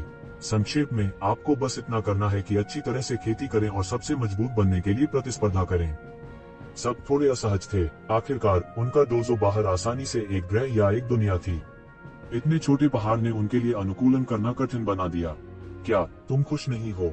क्या तुम्हें लगता है कि यहाँ डोजो लगाना आसान है? बूढ़े आदमी ने कहा, कितने लोग ऐसे डोजो की भीख मांगते हैं, यहाँ तक दाव की पुष्टि करने वाले बिजली घरों के पास भी यह अवसर नहीं है। हर कोई दंग रह गया और हौंफने लगा। यहाँ तक कि दाव पुष्टि करने वाले देवता भी इस स्थान में प्रवेश करना चाहते थे। तो भविष्य में आपको पता चल जाएगा कि यहाँ डोजो का होना कितना मुश्किल है। आप भाग्यशाली हैं कि आप इस योजना के साथ फंस गए हैं। सामान्य परिस्थितियों में दाव पुष्टि करने वाले देवता भी यहाँ लंबे समय तक रह सकते हैं। देवता रसातल का मतलब न केवल एक देवता में बदलना है, बल्कि इसका मतलब यह भी है कि देवता भी विकसित हो सकते हैं। बूढ़े व्यक्ति ने कहा, एक बार जब आप समाप्त हो जाते हैं तो आप नहीं जानते कि आपको वापस आने में कितना समय लगेगा। इसलिए कड़ी मेहनत करो। बूढ़े आदमी ने कहा, एक बार जब आप समाप्त हो गए तो आप नहीं जानते कि आपको वापस आने में कितना समय लगेगा, इसलिए कड़ी मेहनत करें। पिछले वर्षों में 90% से अधिक लोगों को हटा दिया गया था, इसलिए मुझे आशा है कि आप बेहतर होगा। हालांकि आप नवागंतुक हैं, इसलिए आपके पास अभी भी कुछ अधिमान्य उपचार हैं। पहले 3 बार, भले ही आप शीर्ष 1000 से बाहर हो, आपको निष्कासित नहीं किया जाएगा। हालांकि तीसरी बार के बाद अगर आप शीर्ष 1000 में जगह नहीं बना पाते हैं तो आपको तुरंत बाहर कर दिया जाएगा। कोई और संभावना नहीं है। सब चुप थे। उन्होंने इस मामले के बारे में हुआन आनू से पहले सुना था। दूसरे शब्दों में, चौथी प्रतियोगिता से पहले उनके पास 2 साल का समय होगा। वे यहाँ रह सकेंगे और खेती कर सकेंगे। यह एक भयानक उन्मूलन दर थी। हालांकि यह उनके साथ बहुत अन्याय था। भले ही उन्होंने 2 साल यहाँ खेती की हो, फिर भी उनकी तुलना उन वरिष्ठों से कैसे की जा सकती है जिन्होंने यहाँ 10 साल से अधिक, 20 साल से अधिक या 100 साल से भी अधिक समय तक खेती की है। हालांकि इस योजना में कोई निष्पक्षता नहीं थी। वे औसत दर्जे के लोग नहीं चाहते थे। वे केवल जीनियस चाहते थे, जीनियस के बीच जीनियस। एक बार जब उनका प्रदर्शन मानक के अनुरूप नहीं होगा तो उन्हें अनिवार्य रूप से हटा दिया जाएगा। यदि वे पर्याप्त उत्कृष्ट थे तो वे स्वाभाविक रूप से उन शीर्ष प्रतिभाओं को पकड़ने में सक्षम होंगे। मैं पूछने की हिम्मत करता हूँ, वरिष्ठ, जब तक मैं शीर्ष 1000 में पहुँच सकता हूँ, क्या मैं यहाँ हमेशा के लिए खेती कर सकता हूँ? येशिवेन ने एक ऐसा सवाल पूछा जो हर किसी के दिमाग में था। अगर वे यहाँ हमेशा के लिए खेती कर सकते तो क्या उनके पास अपने दाव को साबित करने की अनंत संभावनाएं नहीं होती? यह स्वाभाविक रूप से असंभव है। यहाँ संसाधन प्राप्त करना आसान नहीं है। हम केवल जीनियस, टॉप जीनियस चाहते हैं। तो यह बहुत आसान है। यहाँ आप अधिकतम 100 वर्ष ही खेती कर सकते हैं। 100 साल के अंदर अगर आप अपने दाव को साबित कर सकते हैं तो आप दूसरे रीजन में जा सकते हैं। यदि आप नहीं कर सकते तो स्वाभाविक रूप से आपको त्याग करना होगा और रास्ता देना होगा। बूढ़े व्यक्ति ने कहा। 100 वर्ष, इस नंबर ने सभी के दिल पर जमकर वार किया। एक छोटा सा 100 साल सिर्फ एक चुटकी हो सकता है। यह सिर्फ एक झपकी का समय हो सकता है, लेकिन वे अपने डीओ को साबित करने के लिए कह रहे थे। अगर वे नहीं कर सके तो उन्हें बाहर निकाल दिया जाएगा। यह कैसी योजना थी? क्या वे जीनियस चुन रहे थे या राक्षसी प्रतिभाएं? राक्षस। मूल रूप से उनकी अपनी योजनाओं में यह सहज माना जाएगा यदि वे कुछ हजार वर्षों के भीतर अपने डीओ को सिद्ध कर सकें। लेकिन अब हजारों या दसियों हजार वर्षों की इस योजना को एक छोटे से 100 वर्षों में संकुचित करना पड़ा। 100 साल में उन्हें हजारों या दसियों हजार साल के रास्ते पर चलना होगा। यदि वे इसे पूरा नहीं कर सके तो उन्हें देवता परिवर्तन रसातल से कचरे की तरह फेंक दिया जाएगा। वे सबकी नजरों में सबसे शर्मनाक हारने वाले बन जाते। हालांकि यह अभी भी आप लोगों के लिए बहुत दूर है। लगभग कोई भी इस बात की गारंटी नहीं दे सकता है कि वे यहाँ 100 साल तक रह पाएंगे। आप नवागंतुकों को पहले दौर को पास करना चाहिए और बाहर नहीं होना चाहिए। बूढ़े ने फीकी मुस्कान के साथ कहा। हर कोई तुरंत उदास हो गया। हाँ, यह कहना मुश्किल था कि वे पहले दौर में सफल हो पाएंगे या नहीं। अतीत में 90% से अधिक की उन्मूलन दर उनके सिर के ऊपर तैरती एक तेज तलवार की तरह थी जो किसी भी समय काटने के लिए तैयार थी। चूंकि ऐसा नियम निर्धारित किया गया है, इसका मतलब है कि कोई इसे करने में सक्षम होना चाहिए। ऐसा कोई कारण नहीं है कि दूसरे ऐसा कर सकते हैं, लेकिन मैं नहीं कर सकता। मैं निश्चित रूप से इसे कर पाऊंगा। सबसे पहले 100 वर्षों में दाव प्रमाणीकरण प्राप्त करने की आवश्यकता से येशिवेन भी चौंक गए थे। 100 वर्षों में डीओ प्रमाणीकरण प्राप्त करना, ऐसी आवश्यकता शायद बाहरी दुनिया में लोगों को मौत के घाट उतार देगी। शान वर्ल्ड में यहाँ तक डाउ वैलिडेशन को प्राप्त करना भी एक किंवदंती थी। केवल 100 वर्षों में डाउ वैलिडेशन प्राप्त करने का उल्लेख नहीं करना।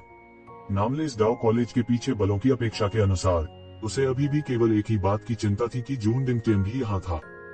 उसने उसे अभी तक क्यों नहीं देखा? यह सोचकर वह मदद नहीं कर सका और आगे बढ़ा और बोला, वरिष्ठ, क्या मैं पूछ सकता हूँ कि क्या आपने पहले ही लोगों के एक समूह को भर्ती कर लिया है? बूढ़े आदमी ने येशिवेन को देखा और कहा, ठीक है, यह सही है। हमने वास्तव में लोगों के एक समूह को भर्ती किया है। अब वे अंतिम चरण में हैं और उन्हें यह तय करने में देर नहीं लगेगी कि रहना है या छोड़ना है। इतना समय हो गया है और मैं अभी भी आपका नाम नहीं जानता, वरिष्ठ। येशिवेन ने पूछना जारी रखा। घटनाओं की एक श्रृंखला से गुजरने के बाद येशिवेन स्पष्ट रूप से सभी का नेता बन गया था। यह ब्लू आइड गोल्डन टॉड की पिछली योजनाओं के विपरीत था। भले ही हर किसी की अपनी योजना थी, इस समय वे स्पष्ट रूप से येशिवेन के नेतृत्व का अनुसरण कर रहे थे। मेरा नाम नी, आप मुझे एल्डर कौन कह सकते हैं? बूढ़े ने अपना सिर हिलाया और कहा। ऐसा लग रहा था कि वह अपना नाम लेने को तैयार नहीं था, जैसे कि कुछ कहना मुश्किल था। यहाँ पूरा महाद्वीप मेरे द्वारा प्रबंधित किया जाता है। भविष्य में यदि आपका सामना किसी ऐसी चीज से होता है जिसे आप नहीं समझते हैं, तो आप मुझे खोजने के लिए मिस्टी पीक पर आ सकते हैं। लेकिन ध्यान रहे, आप केवल तीसरे क्षेत्र से हैं। याद रखें कि रेखा को दूसरे क्षेत्र में पार न करें, नहीं तो तुम मर भी जाओगे तो भी मैं तुम्हें बचा नहीं पाऊंगा। अगर मैं पूछने के लिए इतना साहस कर सकता हूँ, तो तीसरा और दूसरा क्षेत्र कैसे बांटा गया है? पूरे महाद्वीप को कितने क्षेत्रों में विभाजित किया गया है? येशिवेन ने पूछा। सभी के चेहरों पर उम्मीद के भाव थे। वे भी जानना चाहते थे। देवत्व रसातल में ऐसी बहुत सी चीजें थी जिन्हें वे नहीं समझ पाए। संपूर्ण देवता परिवर्तन रसातल को 3 क्षेत्रों में विभाजित किया गया है। तीसरा क्षेत्र वह है जहां डीओ पुष्टिकरण क्षेत्र के तहत साधक एकत्रित होते हैं। दूसरा क्षेत्र उनके लिए है जो डीओ पुष्टिकरण क्षेत्र में पहुंच चुके हैं। जहां तक पहले क्षेत्र की बात है, यह कुछ ऐसा नहीं है जिसे आपको जानने की आवश्यकता है। किसी भी मामले में आप में से अधिकांश अपने जीवन काल में पहले क्षेत्र को देखने में सक्षम नहीं हो सकते हैं। एल्डरकोन ने बेरहमी से कहा, भीड़ के लिए जरा सा भी चेहरा नहीं छोड़ा। हालांकि कोई नाराज नहीं था, क्योंकि शायद यही क्रूर सच्चाई थी। वे उस दूसरे क्षेत्र में जाने में भी सक्षम नहीं हो सकते हैं जहां डाउ पुष्टि करने वाले पावर हाउस निवास करते हैं। पौराणिक पहले क्षेत्र की तो बात ही छोड़ दें। एल्डरकोन ने जारी रखा, पहला क्षेत्र केवल इस महाद्वीप से मिलकर नहीं बना है। आसपास के कई स्थान और विमान हैं, जिनमें से सभी को पहले क्षेत्र के सहायक क्षेत्र माना जाता है। ये ऐसी जगहें हैं जिनके आप करीब आ सकते हैं। यह नियम भी आपके भले के लिए है। दूसरा क्षेत्र बहुत खतरनाक है। कौन जानता है कि कितने आदिम भयंकर जानवर हैं। यहाँ तक दाव की पुष्टि करने वाले विशेषज्ञ भी अपनी रक्षा करने में सक्षम नहीं हो सकते हैं। आप जैसी चीजों की बात तो छोड़ ही दीजिए। एल्डरकान, क्या हर 6 महीने में एक बार लिलान को बुलाना बहुत बार नहीं है? अगर जगह लड़ाई से बहुत दूर है तो क्या वहाँ जाना समय की बर्बादी नहीं होगी? इस समय बंदर आखिरकार इसे और सहन नहीं कर सका और आगे बढ़ गया। उन्होंने वह सवाल भी पूछा जिससे कई लोग परेशान थे। अगर लड़ाई दूर होती तो क्या आगे पीछे जाना समय की बर्बादी नहीं होती? तब उन्हें भविष्य में खेती करने की आवश्यकता नहीं होगी। उन्हें केवल आगे और पीछे दौड़ने की आवश्यकता होगी। आपकी साधना को प्रभावित करने से बचने के लिए आपकी लड़ाई वास्तविक दुनिया में नहीं होगी। इसके बजाय इसे शून्य क्षेत्र में किया जाएगा। लड़ाई के दौरान आप अपनी मूल आत्मा के साथ शून्य क्षेत्र में प्रवेश करेंगे और अपने शरीर को अंदर पुनर्निर्माण करेंगे। यह वास्तविक दुनिया में आपके भौतिक शरीर जैसा ही होगा, इसलिए आपको इस समस्या से घबराने की जरूरत नहीं है।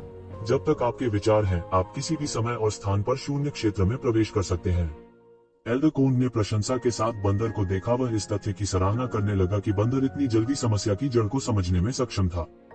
एक शुद्ध आध्यात्मिक दुनिया में अपनी शक्ति का 100% प्रदर्शित करने में सक्षम होना एक बहुत शक्तिशाली तरीका था। वैसे भी उन्होंने ऐसा तरीका न तो कभी देखा था और न ही सुना था। क्या इसका मतलब यह है कि जब तक मूल आत्मा अवतार का एक छोटा सा टुकड़ा लड़ाई में भाग ले सकता है और यह मुख्य शरीर की साधना को प्रभावित नहीं करेगा? ये शिवेन को अचानक एहसास हुआ।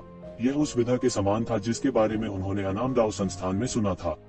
हालांकि यह उससे कहीं अधिक उन्नत था, क्योंकि वह किसी भी समय शून्य क्षेत्र के अंदर की स्थिति को देख सकता था। एल्डरकोन ने सिर हिलाया। सभी के चेहरों पर खुशी की झलक दिखाई दे रही थी। अंत में सबसे विकट समस्या हल हो गई। ऐसा लगता था कि इस दिव्य रसातल ने उनके लिए सब कुछ तैयार कर दिया है। उन्हें बस इतना करना था कि खेती करनी थी और फिर मजबूत विरोधियों से लड़ना और उन्हें हराना था। अगर वे इतना भी अच्छे से नहीं कर पाते तो उनके पास अपने बड़ों को देखने के लिए चेहरा नहीं होता। साथ ही मैं आपको चेतावनी देता हूँ, हालांकि यह तीसरा जिला है, यह शांतिपूर्ण नहीं है। यहाँ सब कुछ शक्ति से निर्धारित होता है। एक बार जब आप 2 साल की धोखेबाज सुरक्षा अवधि को छोड़ देते हैं, यदि आप यहाँ जीवित रहना चाहते हैं तो यह सब ताकत पर निर्भर करेगा। हम आपकी आंतरिक प्रतिस्पर्धा में हस्तक्षेप नहीं करेंगे, एल्डरकोन ने कहा। येज़िवेन के दिमाग में फिर से एक वाक्य आया, बलवान सदैव बलवान रहेगा और निर्बल सदैव दुर्बल रहेगा। बलवान बेईमान हो सकता है और कमजोर केवल अपने पैरों के बीच अपनी पूंछ के साथ रह सकता है। उनका शायद यही मतलब था। ठीक है, अभी के लिए बस इतना ही। अपने संबंधित डोजों पर वापस जाओ और आराम करो। 2 साल बहुत कीमती हैं, इसलिए इसका अधिकतम लाभ उठाएं। यदि आपके कोई प्रश्न है तो आप मेरे हमशक्लों से पूछ सकते हैं। वे हर डोजों में मौजूद हैं, इसलिए अगर कुछ ऐसा है जो आप नहीं जानते हैं तो आप उनसे पूछ सकते हैं।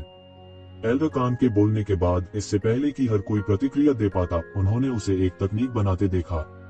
उनमें से लगभग सभी को अनैच्छिक रूप से प्रकाश की एक गेंद में बदल दिया गया था और अलग अलग डोजों में फेंक दिया गया था। गायब हो रहे आंकड़ों को देखकर एल्डरकोन मुस्कुराया और कहा, इस बार नवागंतुकों की गुणवत्ता खराब नहीं है। मुझे उम्मीद है कि कुछ अच्छे पौधे होंगे।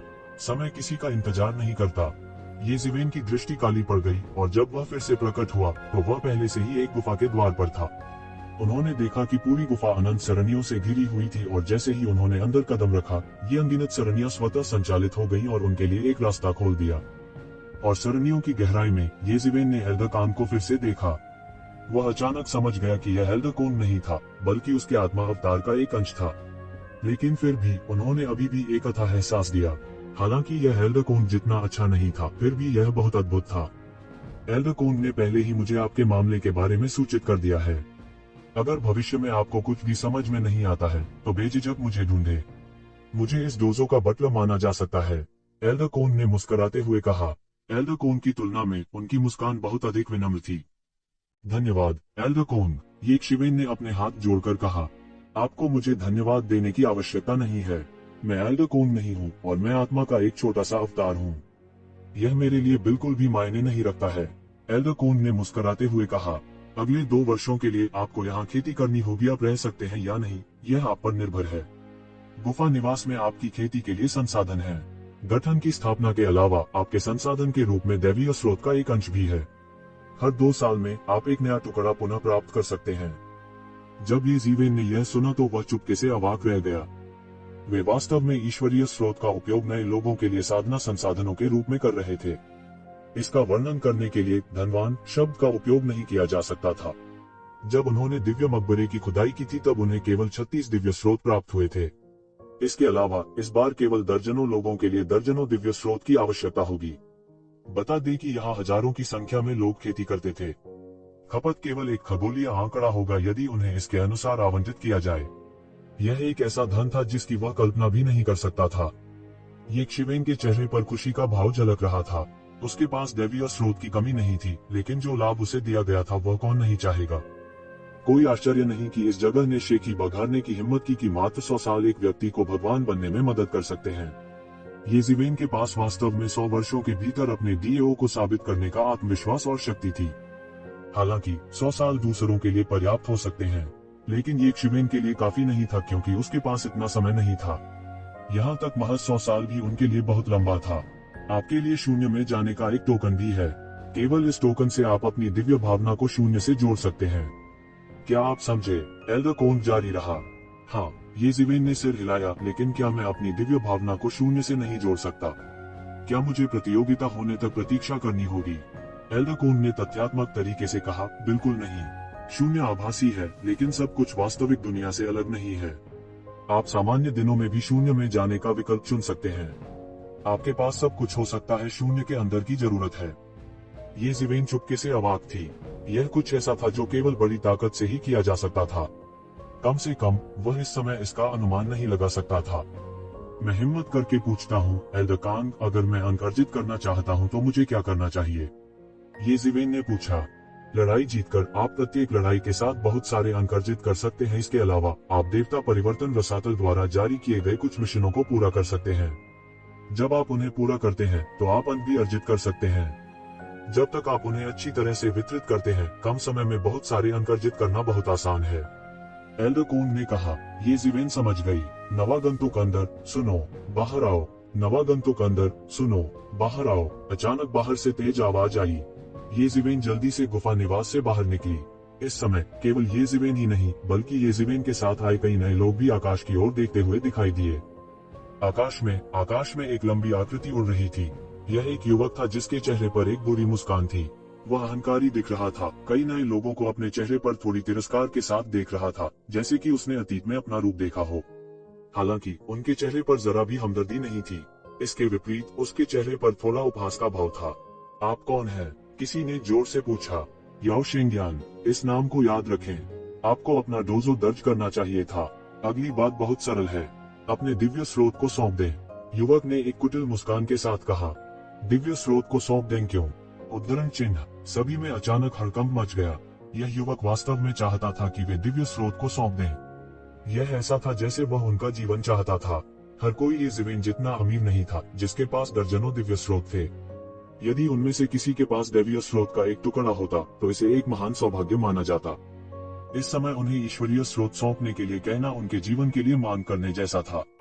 इसके अलावा यद्यपि वे 2 वर्षों में एक और दिव्य स्रोत प्राप्त कर सकते थे, वे 2 वर्षों के बाद देवत्व रसातल में रहने में सक्षम नहीं हो सकते थे। उन्मूलन दर 90% जितनी अधिक थी, जो सभी को भयभीत करने के लिए पर्याप्त थी। उनमें पहले से ही आत्मविश्वास की कमी थी। इसके अलावा अगर उनका ईश्वर स्रोत भी छीन लिया गया तो ऐसे अनूठे वातावरण में भी यह गारंटी देना मुश्किल होगा कि वे शीर्ष 1000 में जगह बनाने में सक्षम होंगे। यह जान लेना चाहिए कि ये कोई साधारण लोग नहीं थे। उनमें से प्रत्येक अद्वितीय प्रतिभाओं में से एक प्रतिभाशाली व्यक्ति था जो चयन की परतों से गुजरा था। क्योंकि आप वैसे भी इसका उपयोग नहीं कर पाएंगे। यदि आप में से 3 से 5 बचे हैं तो यह पर्याप्त है।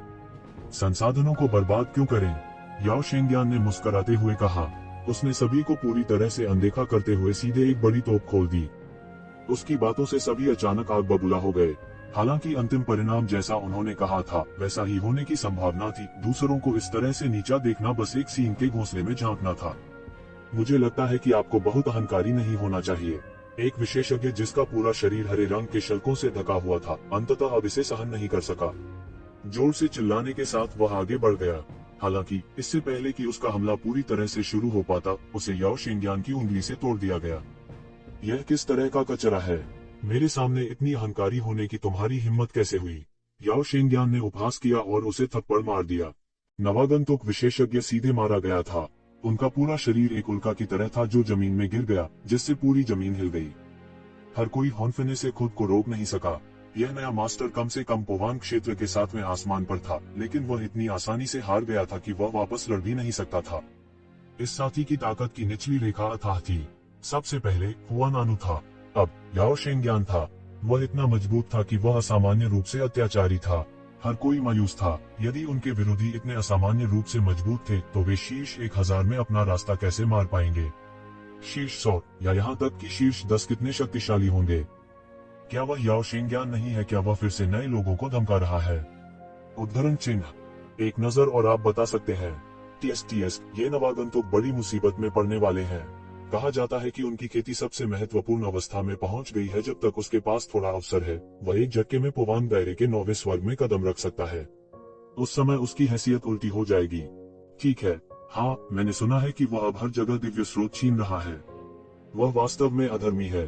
तो क्या हुआ अगर वह कानून विहीन है? उसे इतना अच्छा भाई बनाने के लिए किसने कहा?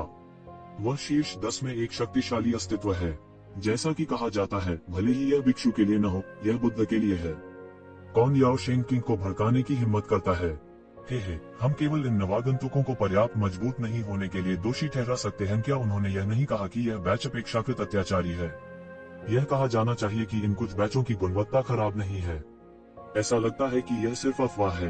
वे याओ शेंगियान के बिल्कुल भी विरोधी नहीं है। उनकी चारों तरफ चर्चा होती थी।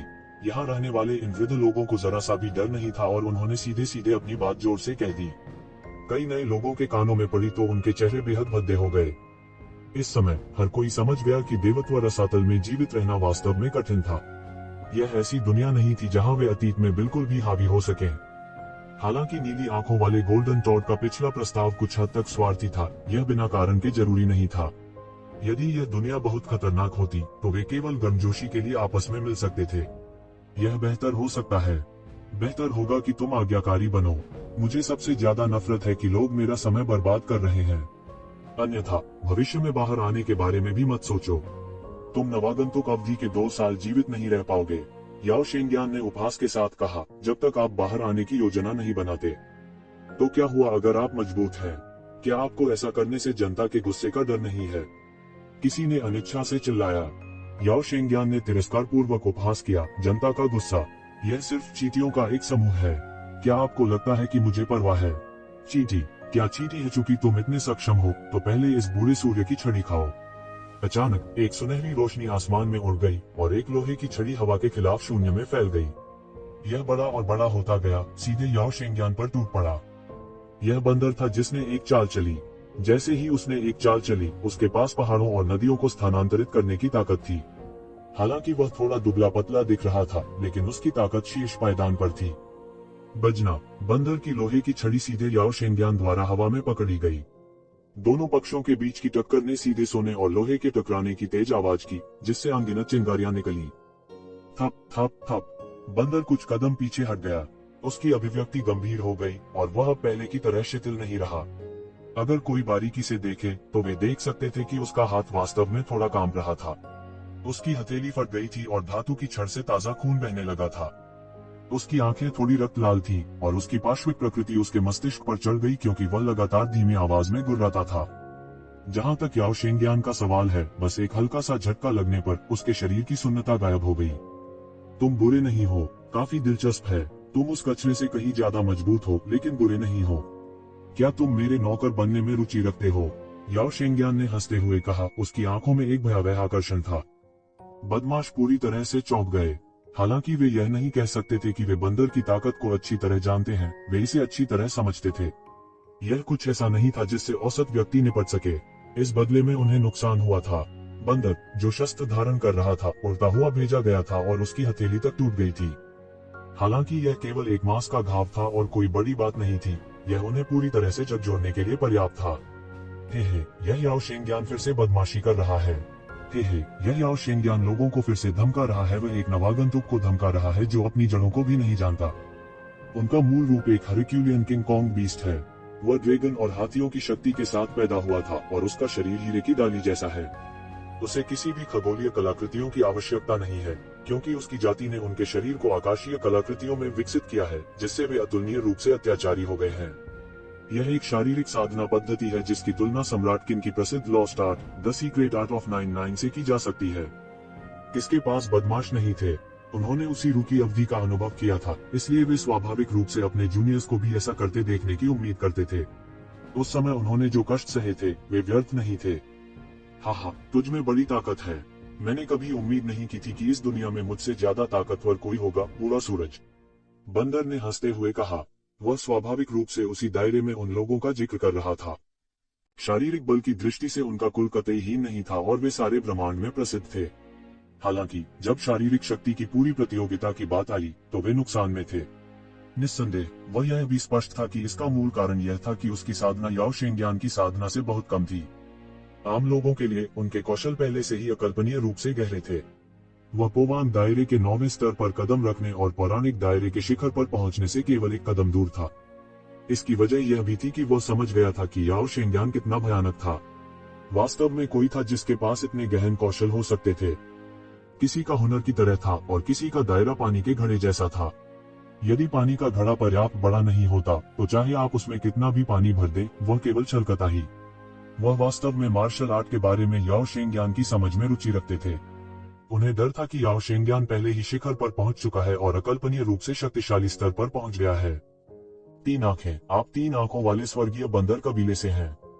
टीएस, इस कबीले के कई बंदर नहीं हैं। किसी को बाहर टहलते देखना दुर्लभ है। मुझे अधिक से अधिक दिलचस्पी हो रही है। मुझे आम लोगों में कोई दिलचस्पी नहीं होगी, लेकिन आप अलग हैं। यदि आप मेरे साथ जुड़ने के इच्छुक हैं, तो मैं निश्चित रूप से आपके साथ अच्छा व्यवहार करूंगा। आपको अपना रास्ता साबित करने का मौका मिलने में देर नहीं लगेगी। याओ शेंगयान ने शांति से कहा, लेकिन उसकी आंखों में लालच का संकेत था। बंदर को देखने का सबका नजरिया बदल गया। उन्होंने उससे 3 आंखों वाले स्वर्गीय बंदर कबीले से होने की उम्मीद नहीं की थी। यह कबीला भी जन्मजात जादुई शक्तियों वाला एक कबीला था। वे 3 आंखों के साथ पैदा हुए थे और उनकी तीसरी आंख यिन और यांग को देख सकती थी, साथ ही आकाश और पृथ्वी के साथ संवाद कर सकती थी। पूरी पीढ़ी के दौरान उन्होंने कई विशेषज्ञ तैयार किए थे। वे हर पीढ़ी के विशेषज्ञ माने जाते थे और उनकी विरासत कभी अलग नहीं की गई थी। हालांकि इस कबीले के बंदर शायद ही कभी दिखाई दिए। वास्तव में हजारों वर्षों में एक भी नहीं हो सकता है। इसलिए हालांकि कुछ लोगों को पहले इस पर संदेह था, अधिक लोगों ने जल्दी से इस संभावना को समाप्त कर दिया। उन्हें इसके सच होने की उम्मीद नहीं थी। आपको सबमिट करें। आप। बंदर ठिठुरकर हंसा। उसके हाथ अब कांप नहीं रहे थे। उसने अभी अभी पेंग जुहांग के हमले के परिणाम को दबा दिया था। जो व्यक्ति मुझे वश में कर सकता है वह अभी तक पैदा नहीं हुआ है। ऐसा इसलिए है क्योंकि आप मुझसे अभी तक नहीं मिले हैं। याओ शेंगयान बहुत आश्वस्त लग रहे थे। बंदर ने हड़बड़ी में हमला नहीं किया। अभी अभी के हमले ने उसे पहले ही पीड़ित कर दिया था। अपनी गलतियों से सीखने का सिद्धांत सभी जानते थे। हर कोई देख सकता था कि बंदर एक नुकसान में था और वह एक मामूली नुकसान में था। नुकसान यह था कि उनका कौशल याओ शेंगयान जितना गहरा नहीं था और उनमें बहुत अंतर नहीं था। इस समय वह थोड़ा नुकसान में था। कई लोग और भी चौंक गए। उन्होंने मूल रूप से सोचा था कि बंदर और अन्य को पोवांग दायरे के 8वें स्तर की सीमा पर होना चाहिए। उनके और बंदर और अन्य के बीच का अंतर मुख्य रूप से दायरे का अंतर था। जब तक वे पोवांग दायरे के 8वें स्तर में भी कदम रखते हैं, वे स्वाभाविक रूप से ऐसे स्तर तक पहुंचने में सक्षम होंगे। इसलिए भले ही उनकी ताकत अस्थायी रूप से हीन थी, बंदर और अन्य लोगों का सामना करते समय उनके पास थोड़ी सी भी मनोवैज्ञानिक कमजोरी नहीं थी। जहां तक जिवेंग की बात है, वह एक राक्षस था और अब उनके विचार के दायरे में नहीं था। हालांकि याओ शेंगयान ने उन्हें अचानक यह एहसास कराया कि किसी के पास समान युद्ध शक्ति सिर्फ इसलिए नहीं हो सकती क्योंकि वे एक ही दायरे में पहुंच गए थे। उन्होंने सोचा कि नश्वर क्या हासिल कर सकते हैं। बंदर पहले से ही चरम पर था, लेकिन याओ शेंगयान बंदर से भी ज्यादा मजबूत था। यह अविश्वसनीय था, लेकिन यह ईश्वर परिवर्तन व सतल था। यहाँ हर तरह के असामयिक राक्षस सामान्य हो गए थे। यह बात उन्हें भी माननी पड़ी। उनमें से कुछ भविष्य में भगवान में बदलने में सक्षम हो सकते हैं, लेकिन निश्चित रूप से अभी नहीं।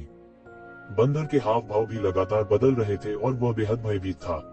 ऐसा लग रहा था कि इस अहंकारी याओ शेंगियान को उसके सामने कोई दबा नहीं सकता था। नहीं, अभी भी एक व्यक्ति था। सबके दिमाग में अचानक एक नाम आया और वो शख्स था ये जिवेन।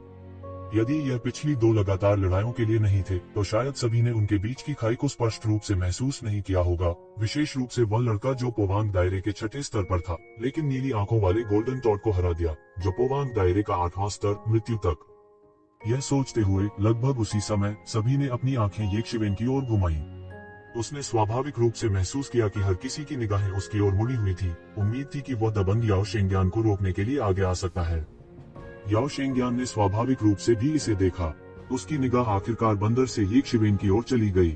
यह थोड़ा अजीब था। इन लोगों को पोवांग क्षेत्र के 6ठे स्तर पर मानव के लिए बहुत उम्मीदें थीं। क्या ऐसा हो सकता है कि इस मानव लड़के के बारे में कुछ अजीब बात थी? ये जिवेन ने आगे बढ़कर कहा, वापस जाओ। अब वापस जाने में देर नहीं हुई है। यदि आप मरना नहीं चाहते हैं। याओ शेंगियान की पलकें फड़कने लगी और उनकी अभिव्यक्ति बदल गई। वह जोर से हंसा और बोला, यह पहली बार है जब मैं अपने से ज्यादा अहंकारी किसी से मिला हूँ। हाँ, दिलचस्प। मानव, तुमने मुझे पीछे हटने के लिए कहने की हिम्मत की है। आपको क्या लगता है कि आप क्या हैं? चलो मैं तुम्हारे दिल को खोद कर देखता हूँ कि क्या यह कुत्ते की हिम्मत बन गया है। तुम्हारी हिम्मत कैसे हुई मेरे सामने चिल्लाने की? उद्धरण चिन्ह। उन्होंने पहले तो कोई प्रतिक्रिया नहीं दी, लेकिन जब उन्होंने किया तो उनके पास असीम क्रोध ही शेष रह गया था। जैसे ही उसने यह कहा, उसने येक शिवेन की ओर देखा और फिर अपनी हथेली सीधे येक शिवेन की ओर मारी। येक शिवेन ने बिल्कुल भी हार नहीं मानी। जब से उन्होंने ब्रोकन वर्ल्ड ब्लेड का सफलतापूर्वक अभ्यास किया था, उनकी साधना लगातार पोवांग क्षेत्र के 9वें स्तर में प्रवेश कर गई थी। बंदर और अन्य मूल रूप से उसके लिए खतरा थे, लेकिन अब वे बिल्कुल भी खतरा नहीं थे। वह एक योग्य प्रतिद्वंद्वी के साथ भी अच्छी लड़ाई करना चाहता था। उसने बिल्कुल नहीं दिया। उसने अपना हाथ मुट्ठी में जकड़ लिया और मुक्का मारा। उसने याओ शेंगियान का समान कठोरता से सामना किया, बिल्कुल भी नहीं दिया। टकराना। तेज गर्जना के साथ दोनों पक्षों के मुके व तालू टकरा गए। यह ऐसा था जैसे 2 विशाल लोहे के ब्लॉक आपस में टकरा रहे हों। इस समय टक्कर से पृथ्वी को चकनाचूर करने वाली ध्वनि उत्पन्न हुई। तो जिवेन कुछ कदम पीछे हट गई। उसकी ताकत थोड़ी कम थी। वह मार्शल आर्ट अवतार के साथ एकीकृत नहीं हुआ था और उसने 5 एम्परर्स बैटल आर्मर पहन लिया था। उनकी युद्ध शक्ति चरम पर नहीं थी, लेकिन उन्हें लगा कि यह काफी है। याओ शेंगियान का शरीर थोड़ा सा हिल गया और स्थिर हो गया, लेकिन उसके चेहरे पर तुरंत कुछ आश्चर्य की अभिव्यक्ति दिखाई दी। टक्कर के इस दौर में ऐसा लग रहा था कि उनका पलड़ा भारी है, लेकिन असल में ऐसा नहीं देखा जा सकता था। वह पोवांग क्षेत्र का एक प्रतिष्ठित 8वां स्तर था, लेकिन वह पोवांग क्षेत्र के 6ठे स्तर से भी नहीं निपट सकता था। एक थप्पड़ के बाद ये जिवेन केवल कुछ कदम पीछे हटी और ठीक हो गई। यहाँ तक बंदर ने भी, जो अभी उसी दायरे में था, उसकी पल्ली फट गई थी। खून बह गया और उसे थोड़ा नुकसान हुआ। ये जिवेन का भौतिक शरीर इस हद तक कितना अत्याचारी था। केवल वो ही नहीं, बल्कि पुराने लोग जो एक अच्छा शो देखने के लिए इंतजार कर रहे थे, वे भी एक शिवेन को अपने मुंह से गुस्से से देख रहे थे। उन्होंने मूल रूप से सोचा था कि नवागंतुकों ने अपना दिमाग खो दिया है। उन्होंने वास्तव में अपनी सारी उम्मीदें एक निम्नतम दायरे वाले इंसान पर टिकी थीं। ऐसा नहीं लगता था कि उनका दिमाग खराब हो गया था। इसके बजाय यह था कि इस मानव के पास कुछ तरकीबें थीं। हालांकि वे ठीक से नहीं जानते थे कि वह कितना बलवान था। यह स्पष्ट था कि वह बंदर से भी अधिक बलवान था। अन्यथा उसे हर किसी के द्वारा उद्धारकर्ता के रूप में नहीं देखा जाता। हरकुलियन किंग कांग, TSK, आपके पास वास्तव में कुछ ताकत है। ये जिवेन ने अपनी आंखें टेढ़ी कर ली। चूंकि आप छोड़ना नहीं चाहते हैं, तो मुझे दोष न दें। मुझे परवाह नहीं है कि आपके पास क्या भाई या गॉडफादर है। यदि आप मेरे हाथों में ईश्वर स्रोत चाहते हैं, तो देखते हैं कि क्या आप ऐसा करने की क्षमता है। याओ शेंगियान का चेहरा बदसूरत हो गया। ये जिवेन के शब्दों का स्पष्ट अर्थ था कि वह केवल एक कामचोर था जो आपे से बाहर होने के लिए अपने भाई के नाम पर निर्भर था। हालांकि ये जिवेन मूल रूप से सही था। वह काफी हद तक आपा खो सकता था, क्योंकि जो लोग उसे हरा सकते थे वे उसके भाई को भी मुंह दिखा देंगे और उस पर यूं ही हमला नहीं करेंगे। वह उन्हें धमकाता भी नहीं था जिन्हें वह हरा नहीं सकता था। हर बार वह कमजोरों को चुनते थे। इसके अलावा उसकी अपनी ताकत वास्तव में अत्याचारी थी। वे निर्बल तो उसके बल का भी मुकाबला न कर सके, उनकी तो बात ही छोड़ो जो उसके भाई की बराबरी कर सके। इसलिए यह उनकी भयंकर प्रतिष्ठा के परिणाम स्वरूप हुआ। अच्छा, तुम्हारे इन शब्दों के आधार पर भले ही मुझे दंडित होने का जोखिम उठाना पड़े, मैं तुम्हें सार्वजनिक रूप से मार डालूंगा। याओ शेंगियान ये जिवेन से पूरी तरह से चिढ़ गया था। उसकी आंखें जानलेवा इरादे से भरी थीं। हरकुलियन किंग कांग पाम वह दहाड़ा और अपनी हथेली से मारा। यह एक विशाल सुनहरी हथेली में बदल गया। वह पूरी तरह से सुनहरी थी और ऐसा लगता था कि सारी दुनिया उसमें डूबी हुई है। इस सुनहरे राज्य में शून्य स्थान भी ढह गया, अपने साथ दुनिया की हिंसक लहरों की एक श्रृंखला लेकर आया। यह हथेली सीधे येक्षिवेन पर जा गिरी। वह अब पीछे नहीं रहा। इस बार येक्षिवेन ने लापरवाह होने की हिम्मत नहीं की। उसके पीछे शैतान के पंख खुले फैल गए और फैलती हुई असीम शैतानी ऊर्जा में बदल गए। यह ऊपर उठने वाले असीम स्वर्ण ज्वार से टकराया। उसी समय उसका शरीर सीधे फिस्ट दाव अवतार के साथ एकीकृत हो गया, जिससे वह तुरंत लंबा हो गया। वह स्वर्ग और पृथ्वी के बीच चलते हुए दुनिया को मुट्ठी दाव की दुनिया में बदलते हुए एक सर्वोच्च फिस्ट दाव ऋषि की तरह थे। हा, मेरी मुट्ठी खाओ, मानव दाव मुट्ठी। उसने सीधे अपनी मुट्ठी उड़ा दी। वह भयानक शक्ति एक मानव दाव शहर में नहीं बदली, बल्कि सीधे बढ़ती नश्वर दुनिया में बदल गई और फिर हरकुलियन किंग कांग पाम से टकरा गई। गड़गड़ाहट, असीम क्यूई तरंगे सीधे बाहर निकली, दोनों के बीच टकराने के बिंदु को केंद्र मानकर सभी दिशाओं में फैल गई। यह पृथ्वी को चकनाचूर करने वाली लहरों के घेरे की तरह था, सब कुछ हिलाकर रख देना। इस बार ये जिवेन फिर से पीछे नहीं हटी। दोनों पक्ष वास्तव में समान रूप से मेल खाते थे। हर कोई पूरी तरह से चौंक गया। उन बूढ़े लोगों को विश्वास नहीं हो रहा था कि ये जिवेन वास्तव में याओ शेंगियान से मुकाबला कर सकती है। एक ही क्षेत्र के लोगों में केवल कुछ ही ऐसे थे जो इसे कर सकते थे। यह कहने की बात नहीं कि वह 2 लोगों से नीचे था। यह बिल्कुल असामान्य था और उन नवागंतुकों की आंखों में आश्चर्य और संदेह की एक लहर दौड़ गई। यह भी पहली बार था जब उन्होंने वास्तव में ये जिवेन के अद्भुत 6 पाथर्स ऑफ रीइंकार्नेशन फिस्ट को देखा। जब ये जिवेन ने पहली बार हमला किया तो उसने पहले ही ब्लेड डाउ में अद्भुत साधना प्रदर्शित कर दी थी। वर्ल्ड शैटरिंग ब्लेड ने ब्लू आइड गोल्डन टॉड को सीधे उस बिंदु पर हरा दिया जहां वह वापस नहीं लड़ सकता था। नवागंतुकों के बीच अपनी वर्तमान सर्वोच्च प्रतिष्ठा स्थापित कर रहा था। लेकिन वे कभी नहीं जानते थे कि उनके मुट्ठी दाव में भी इतनी अद्भुत साधना थी, मुट्ठी दाव अवतार को संघनित करने की बात। उन्हें नहीं पता था कि उसके पास अब भी कितने तुरुप के पत्ते हैं।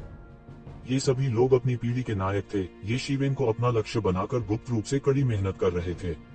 अब उन्होंने महसूस किया कि ऐसा लग रहा था कि 7 दिनों की समझ के बाद उनके और येक्षिवेन के बीच की दूरी कम नहीं हुई। इसके विपरीत यह चौड़ा हो गया था। विशेष रूप से नीली आंखों वाला गोल्डन टॉड और भी अनिच्छुक था।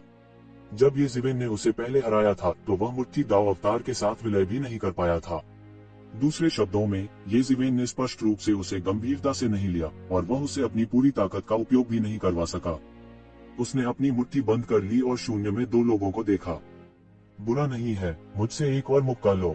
ये जिवेन के पास कोई अन्य चाल नहीं थी, लेकिन सीधे मानव दाव मुक्का मार दिया। यहाँ तक अगर याओ शेंगियान कुछ कहना चाहता था तो ये जिवेन ने उसे ऐसा मौका बिल्कुल नहीं दिया, इसलिए वह केवल ये जिवेन के साथ संघर्ष करने के लिए हरक्यूलियन किंग कांग पाम का उपयोग कर सकता था। बूम बूम बूम, दोनों पक्ष 2 बर्बरों की तरह लड़ रहे थे, केवल प्रतिरोध करने के लिए अपनी शक्तिशाली ताकत पर निर्भर थे। कोई भी पक्ष बिल्कुल भी रास्ता नहीं दे रहा था। याओ शेंगियान की हरक्यूलियन किंग कांग पाम एक ईश्वर स्तर की तकनीक है जो उनके रक्त रेखा से विरासत में मिली है। ये जिवेन किस तरह की मुट्ठी तकनीक का उपयोग कर रही है? यह बिल्कुल भी बुरा नहीं है। क्या ट्रांसफॉर्मिंग गॉड टॉवर में सैकड़ों विरासतों के बीच ऐसी कोई मुट्ठी तकनीक है? कोई मदद नहीं कर सका, लेकिन पूरी तरह से चौंक गया। यह ट्रांसफॉर्मिंग गॉड टॉवर की विरासत नहीं है, यह उसकी अपनी विरासत है। मैं उस मार्शल आर्ट को पहचानता हूँ। यह दानव जाति की सर्वोच्च विरासतों में से एक है। पुनर्जन्म मुट्ठी के 6 पथों की मानव दाव मुट्ठी। एक जानकार स्वामी ने तुरंत इस मानव दाव मुट्ठी की उत्पत्ति को पहचान लिया। पुनर्जन्म मुट्ठी के 6 पथ वास्तव में बहुत प्रसिद्ध थे। दुनिया भर में फैले असुर दानव राजा के साथ साथ मुट्ठी की तकनीकों का यह सेट भी प्रसिद्ध हुआ। अतीत में भले ही किसी ने विरासत का एक टुकड़ा प्राप्त किया हो, यह पूरी दुनिया को पार करने और अजेय बनने के लिए पर्याप्त था। बेशक कोई भी वास्तव में यह नहीं सोचेगा कि ये जिवेन के पास वास्तव में विरासत का पूर्ण संस्करण था। आखिरकार यह एक सम्राट स्तर की मार्शल आर्ट थी, लेकिन भले ही यह मानव दाओफिस्ट की विरासत थी, यह आश्चर्यजनक होने के लिए पर्याप्त थी। मैंने भी तुम्हारी ताकत का पता लगा लिया है, इसलिए मैं तुम्हें हरा दूंगा। ये जिवेन चिल्लाया और आसपास के 5 तत्वों क्यूई ने संघनित किया। ये जिवेन के चारों ओर 5 तत्वों की अनगिनत ऊर्जाएं घनीभूत होने लगी और एक पल में वे सभी उसके शरीर पर एकत्रित हो गईं। 5 सम्राट युद्ध सूट। बूम, उसकी आभा अचानक एक पल में फैल गई। इस अवस्था में 5 एलिमेंट्स बैटल सूट ने तुरंत उसकी युद्ध शक्ति को एक नए स्तर तक बढ़ा दिया। उसके चारों ओर 5 तत्वों की शक्ति धातु, लकड़ी, पानी, अग्नि और पृथ्वी 5 अतुलनीय शक्तिशाली सम्राट लॉर्ड्स में बेहोश हो गए। 5 तत्वों के सम्राट लॉर्ड्स ने सीधे उसे बीच में पहरा दिया, जिससे वह अजेय हो गया। उनका शरीर 5 तत्वों की शक्ति की परतों पर परतों से घिरा हुआ था। उसके शरीर के अंदर अनगिनत हुआन कोर तेजी से जल रहे थे। केवल 5 तत्वों की शक्ति को संघनित करके करोड़ों जुबान कोर तुरंत जल गए और जुबान कोर की संख्या 10,000 प्रति सेकंड से टूट रही थी। वह आश्चर्यजनक गति से जल रहा था। यह एक सामान्य राज्य नहीं होना तय था, लेकिन यह पूर्ण युद्ध शक्ति भी थी जिसे वह खोल सकता था। हुआन कोर के समर्थन से वह अब वे काम कर सकता है जो वह पहले नहीं कर सकता था। याओ शेंगयान की पुतलियां अचानक सिकुड़ गईं। तू जिवेन की युद्ध शक्ति वास्तव में पतली हवा से एक स्तर से बढ़ गई थी, तुरंत उसे पार कर गई। धिक्कार है, देखो अगर मैं तुम्हें बाधित नहीं करता। याओ शेंगयान अचानक घबरा गया। ये जिवेन का सामना करते हुए जो सीधे भाग रहा था, उसने सीधे अपनी हथेली से थप्पड़ मार दिया। यह एक प्रकार की दिव्य हथेली थी जो स्वर्ग और पृथ्वी को नष्ट कर सकती थी। यह जहां से गुजरा शून्य हिंसक रूप से ढह गया। इसका समर्थन करने का कोई तरीका नहीं था। उसकी हथेली ऊपर आ गई और सुनहरी हथेली की शक्ति पर एक सुनहरा ज्वार जो सभी अनगिनत कानून तावीजों के साथ संघनित थे। यदि पोवांग क्षेत्र का सामान्य 8वां स्तर इस हमले की चपेट में आ जाता है तो वे एक पल में गंभीर रूप से घायल हो जाएंगे। हवा में से उसकी हथेली के टूटने की आवाज ने एक तरह की अकल्पनीय लय का संचार किया। यह आवाज लोगों को चोट भी पहुंचा सकती थी। सबसे खास बात यह थी कि यह शक्तिशाली और भारी था। ताकतवर किंग कांग पाम का सार इस असीम शक्ति का उपयोग किसी भी प्रतिद्वंद्वी को कुचलने और कुचलने के लिए करना था। वह हमेशा हर प्रयास में सफल रहा था, लेकिन दुर्भाग्य से इस बार उसका सामना ये जिवेन जैसे राक्षस और विकृत से हुआ। ये जिवेन की गणना सामान्य ज्ञान के अनुसार बिल्कुल भी नहीं की जा सकती थी। उनके गिल्डेड अत्याचारी रूप की ताकत और भी चौंकाने वाली थी। बूम! ताकतवर किंग कांग की हथेली सीधे नीचे पटक दी। ये जिवेन ने इसे ब्लॉक नहीं किया। यह ऐसा था जैसे उसने बिल्कुल भी प्रतिक्रिया नहीं दी थी। याओ शेंगयान के चेहरे पर कुछ विजयी मुस्कुराहट दिखाई दी। हालांकि उन्होंने अभी तक पूरी तरह से प्रतिक्रिया नहीं दी थी। हालांकि उसने देखा कि उसका हरक्यूलियन किंग कांग पाम सीधे एक शिवेन के सामने क्षेत्र में विस्फोट कर गया था। हालांकि वो एक शिवेन के सामने 10 फीट से ज्यादा विस्फोट नहीं कर पाए। एक अदृश्य 5 तत्व महान सरणी जो ये जिवेन की रक्षा कर रही थी तुरंत प्रकट हो गई। 5 एलिमेंट्स ग्रैंड फॉर्मेशन के किनारे पर 5 स्टार अर्थ कास्टिंग मंत्र थे। उनके धुंधले आंकड़े सर्वोच्च सम्राट की शक्ति को प्रकट कर रहे थे क्योंकि वे सभी दिशाओं में बह गए थे। असंभव! याओ शेंगयान को विश्वास नहीं हो रहा था। उनका ऑल आउट पाम स्ट्राइक वास्तव में इतनी आसानी से ब्लॉक हो गया था। ये शिवेन जरा भी नहीं हिली। उसका बड़ा हाथ गहरा और गहरा डूबता गया और यहाँ तक कि धीरे धीरे शून्य में गायब हो गया। हालांकि वह जानता था कि ये एक शिवेन तक बिल्कुल भी नहीं पहुंचा था। इसके बजाय यह सीधे अलग स्थान में प्रवेश कर गया। दूसरे शब्दों में, उसकी हथेली की सारी शक्ति सीधे अलग अलग स्थान में विसर्जित हो जाती थी। हालांकि ये शिवेन को चोट पहुंचाने का कोई तरीका नहीं था। ये जिवेन ने अचानक अपनी आंखें खोली। टाल के इस प्रहार को रोकने के लिए उसने 5 एम्परर्स बैटल आर्मर के राज्य के तहत करोड़ों जुबान की गोलियों का इस्तेमाल किया था। इसे सस्ता तो नहीं कहा जा सकता था, लेकिन प्रभाव उत्कृष्ट था। पोवांग दायरे के 8वें स्तर पर एक मास्टर के हमले का सामना करते हुए वह इसे सकुशल झेल सकता था। हुश! अचानक ये जिवेन के शरीर से अनगिनत स्वर्ण देवता प्रकट हुए और एक उन्मत्त ज्वार बनाया जो सभी दिशाओं में फैल गया। इस बार मैं तुम्हें एक पंच से खत्म कर दूंगा। ये जिवेन की मुट्ठी अनगिनत देवताओं में लिपटी हुई थी। उसने अपनी 5 उंगलियां मुट्ठी में जकड़नी और मुक्का मारा। मानव दाव मुट्ठी। हालांकि यह अभी भी एक साधारण मानव दाव मुट्ठी थी, इस मुट्ठी की तकनीक में अनगिनत कानून और सभी प्रकार के परिवर्तन शामिल थे। गणना करना असंभव था, यहाँ तक कि शिवेन भी इसे पूरी तरह से नहीं समझ पाए थे। इसलिए हालांकि उन्होंने हर बार मानव दाव मुट्ठी को नष्ट कर दिया, फिर भी मतभेद थे। वास्तव में महत्वपूर्ण अंतर भी थे। हालांकि हर बार जब उसने ह्यूमन दाव फिस्ट को नष्ट किया तो वह नई अंतर्दृष्टि प्राप्त कर सकता था, और हर बार जब उसने ह्यूमन दाव फिस्ट को नष्ट किया तो यह और मजबूत होगा। यही मूलभूत कारण था कि वह लगातार मजबूत होता जा रहा था। युद्ध में भी वह किसी भी समय और कहीं भी अंतर्दृष्टि को अवशोषित कर सकता था और फिर उन्हें मजबूत शक्ति में बदल सकता था। धिक्कार है, कमीने! याओ शेंगयान पीछे हटता रहा। ताकतवर किंग कांग पाम पर अनगिनत दरारें दिखाई दी जिन्हें उन्होंने विस्फोट से उड़ा दिया। यह ऐसा था मानो यह छिलकर पूरी तरह से बिखर गया हो। फिर यह प्रकाश के पिंड में बदल गया और सभी दिशाओं में बिखर गया। उसकी चाल, जिस चाल पर उसे सबसे ज्यादा गर्व था, उसे तुरंत एक शिवेन ने तोड़ दिया। हालांकि ये जिवेन की ह्यूमन दाव फिस्ट की मुट्ठी की ऊर्जा अभी शुरुआत थी। फिर एक मुक्का सीधे उड़ाया गया और सीधे याओ शेंगयान की छाती में धमाका हुआ। याओ शेंगयान को पता था कि शायद इस बार उसका सामना लोहे की प्लेट से हुआ था। हालांकि वह समय रहते पीछे हट भी नहीं पाए और सीधे धमाका हो गया। टकराना, उसका पूरा शरीर टूटे हुए धागे वाली पतंग की तरह मौके पर ही फट गया। खून से टपकता हुआ उसकी छाती में तुरंत एक बड़ा छेद दिखाई दिया।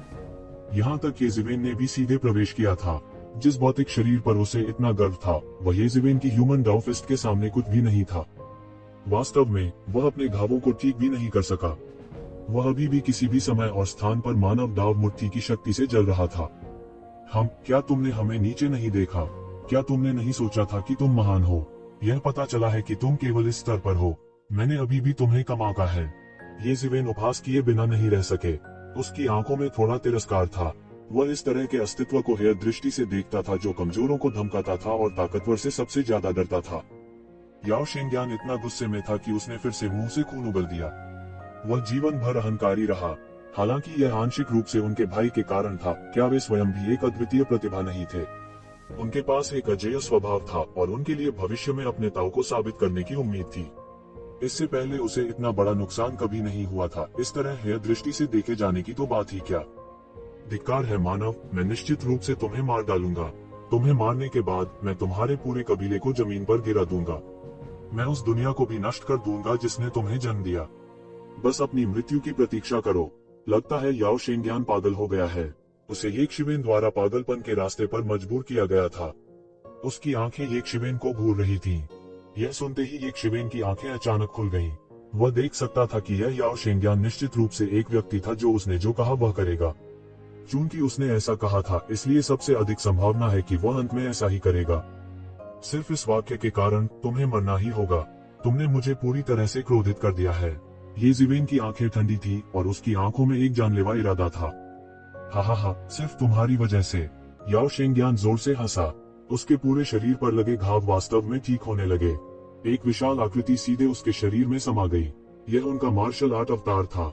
इस समय यह पूरी तरह से उसके शरीर में समा गया था। इस महत्वपूर्ण क्षण में वह आखिरकार अपने मार्शल आर्ट्स अवतार को एकीकृत करने जा रहे थे। येशिवेन द्वारा उसे इस बिंदु पर मजबूर किया गया था और कोई अन्य विकल्प नहीं था। गड़गड़ाहट। मार्शल आर्ट्स अवतार के साथ जुड़ने के बाद उनकी ताकत एक स्तर तक बढ़ गई थी। अब पहले जैसा नहीं रहा। उसकी आंखें पागल थी और वह लंबे समय से थोड़ी सी भी तर्कसंगतता खो चुका था। इससे पहले उन्हें इतना बड़ा नुकसान कभी नहीं हुआ था। अब उसके दिमाग में एक ही विचार था कि येशिवेन के टुकड़े टुकड़े कर डाले। वो येशिवेन को बिल्कुल भी जीने नहीं दे सकता था। अन्यथा येज़िवेन उसका अपना आंतरिक दानव बन सकता है। जो व्यक्ति जितना अधिक शक्तिशाली होता है, वह उतनी ही अधिक ऐसी असफलता को स्वीकार नहीं कर पाता है। हर कोई इस सिद्धांत को समझता था, लेकिन हर कोई वास्तव में शांति से इसका सामना नहीं कर पाता था। और जो लोग वास्तव में शांति से असफलता का सामना कर सकते हैं, वे अक्सर भविष्य में असाधारण उपलब्धियां हासिल करते हैं। मरना। एक विशाल हाथ अचानक प्रकट हुआ और हवा के खिलाफ फैल गया। यह आकाश में एक बादल की तरह गिर गया, जिसने पूरे आकाश को ढांक लिया। यह सीधे सुनहरे बादलों के समूह की तरह पटक दिया। मानव दाव मुट्ठी। येज़िवेन जोर से चिल्लाई और सीधे एक मुक्का मारा। यह पंच पृथ्वी को चकनाचूर करने वाला था और यह आकाश से टूट गया और उस बड़े हाथ से भयंकर रूप से टकरा गया। बूम। चौंकाने वाली टक्कर ने शून्य को अंतहीन अराजकता में तोड़ दिया। पूरा मंजर बेहद भयानक लग रहा था। पौराणिक चोटी के नीचे दोनों के बीच टकराव सबसे मजबूत कहा जा सकता है। आसपास के अनगिनत लोग दंग रह गए। यह किस स्तर की लड़ाई थी? यह उनकी प्रारंभिक अपेक्षाओं को पूरी तरह से पार कर गया था। क्या यह एक ऐसी लड़ाई थी जिसे लोग अपने स्तर पर अंजाम दे सकते थे? अरे नहीं, येज़िवेन अब मुश्किल में है। बंदर ने अपनी आंखें सिकोड़ ली और कहने के सिवा न रह सका। येज़िवेन, जो मार्शल आर्ट्स अवतार के साथ एकीकृत हो गए थे, अद्वितीय थे। हालांकि याओ शेंगयान ने मार्शल आर्ट्स अवतार की निंदा की थी और तुरंत ही स्थिति बदल दी थी। दोनों पक्षों की ताकत एक बार फिर कम हो गई थी। उसी दायरे में येज़िवेन को याओ शेंगयान से कहीं अधिक मजबूत होना चाहिए। हालांकि समस्या यह थी कि वे अब उसी दायरे में नहीं थे। यह सबसे महत्वपूर्ण बिंदु था। हा, भाड़ में जाओ। याओ शेंगयान पहले ही पूरी तरह से पागल हो चुका था। उन्हें युद्ध शक्ति के उपभोग की तनिक भी परवाह नहीं थी। उसने अपनी हथेली को बार बार नीचे गिराया। यहाँ तक येज़िवेन, जो 5 तत्वों के प्रमुख गठन के संरक्षण में था, भी टिके नहीं रहने के संकेत दे रहा था। वह बेहोश होकर हारने वाला था। वह वास्तव में हारने जा रहा है। हालांकि वह पोवांग दायरे के छठे स्वर्ग की अपनी पहचान के साथ याओ शेंगयान को इस बिंदु पर मजबूर करने में सक्षम है। मुझे डर है कि इससे पहले कभी किसी ने ऐसा नहीं किया है। टीएस पीढ़ी की एक अद्वितीय प्रतिभा। यह अफसोस की बात है कि वह यहाँ मरने जा रहा है। उसने याओ शेंगयान को पूरी तरह से एक मृतंत के लिए मजबूर कर दिया है।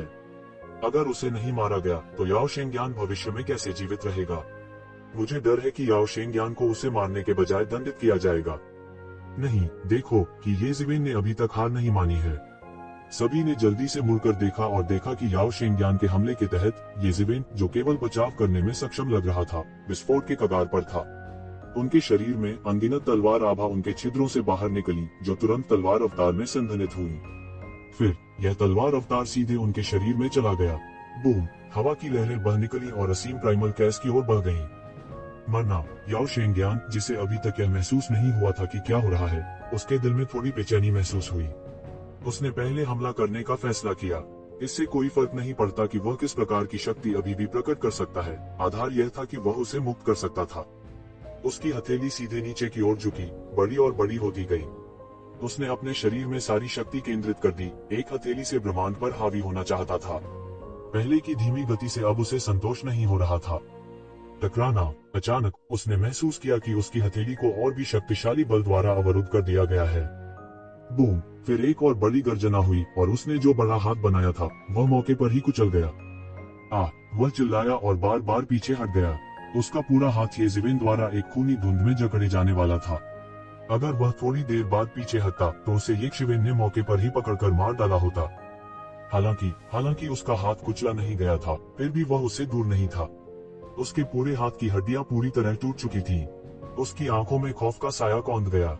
उसके सामने ये जिवेन आसमान में स्थिर रूप से खड़ी थी। उनके पैरों के नीचे स्वर्ण देवता लगातार प्रकट हो रहे थे और वह दुनिया में एक देवता के समान शक्तिशाली थे। उसकी आंखें ठंडी थीं और उसके शरीर से लगातार शक्तिशाली तरंगें निकल रही थीं। उसके छिद्रों से निकलने वाली शक्तिशाली शक्ति ने लोगों को उसे देखकर ही भयभीत कर दिया। यह दूसरा मार्शल आर्ट अवतार है। हर कोई हैरान रह गया। ऐसे कई लोग मौजूद थे जिन्होंने अपने पहले मार्शल आर्ट्स अवतार की निंदा की थी। आखिरकार जो लोग यहाँ इकट्ठा हो सकते थे वे अद्वितीय प्रतिभाओं के बीच अद्वितीय प्रतिभाशाली थे। हालांकि उनमें से कुछ ही दूसरे मार्शल आर्ट्स अवतार को संघनित कर सके। पहले मार्शल आर्ट्स अवतार को संक्षिप्त करना पहले से ही बहुत मुश्किल था, दूसरे की तो बात ही छोड़ दें। यह ऐसा कुछ नहीं था जो सामान्य लोग कर सकते थे। अब जब उन्होंने आखिरकार एक को देख लिया तो वे कैसे चौंक गए, खासकर बंदर और अन्य। अंत में उन्हें यकीन हो गया कि वास्तव में उनके और ये जिवेन के बीच बहुत अंतर था। विशेष रूप से नीली आंखों वाला गोल्डन टॉड हमेशा अनिच्छुक रहा है। उसके पास अपनी सबसे मजबूत ताकत का उपयोग करने का समय नहीं था और हारने से पहले उसने एक मार्शल आर्ट अवतार की निंदा भी नहीं की थी। वह बेहद गलत महसूस कर रहा था।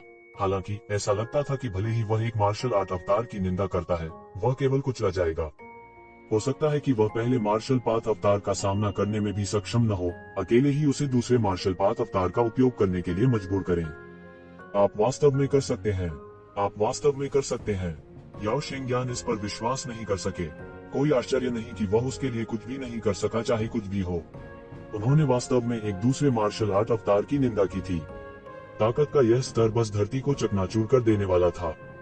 हालांकि उसके पास एक दूसरे क्लोन को संघनित करने की एक समान तकनीक थी, फिर भी उसे सफल होना बाकी था। कोई सोच सकता है कि ऐसा करना कितना मुश्किल था। मार्शल आर्ट अवतार का संघनन आवश्यक रूप से किसी की ताकत से संबंधित नहीं था।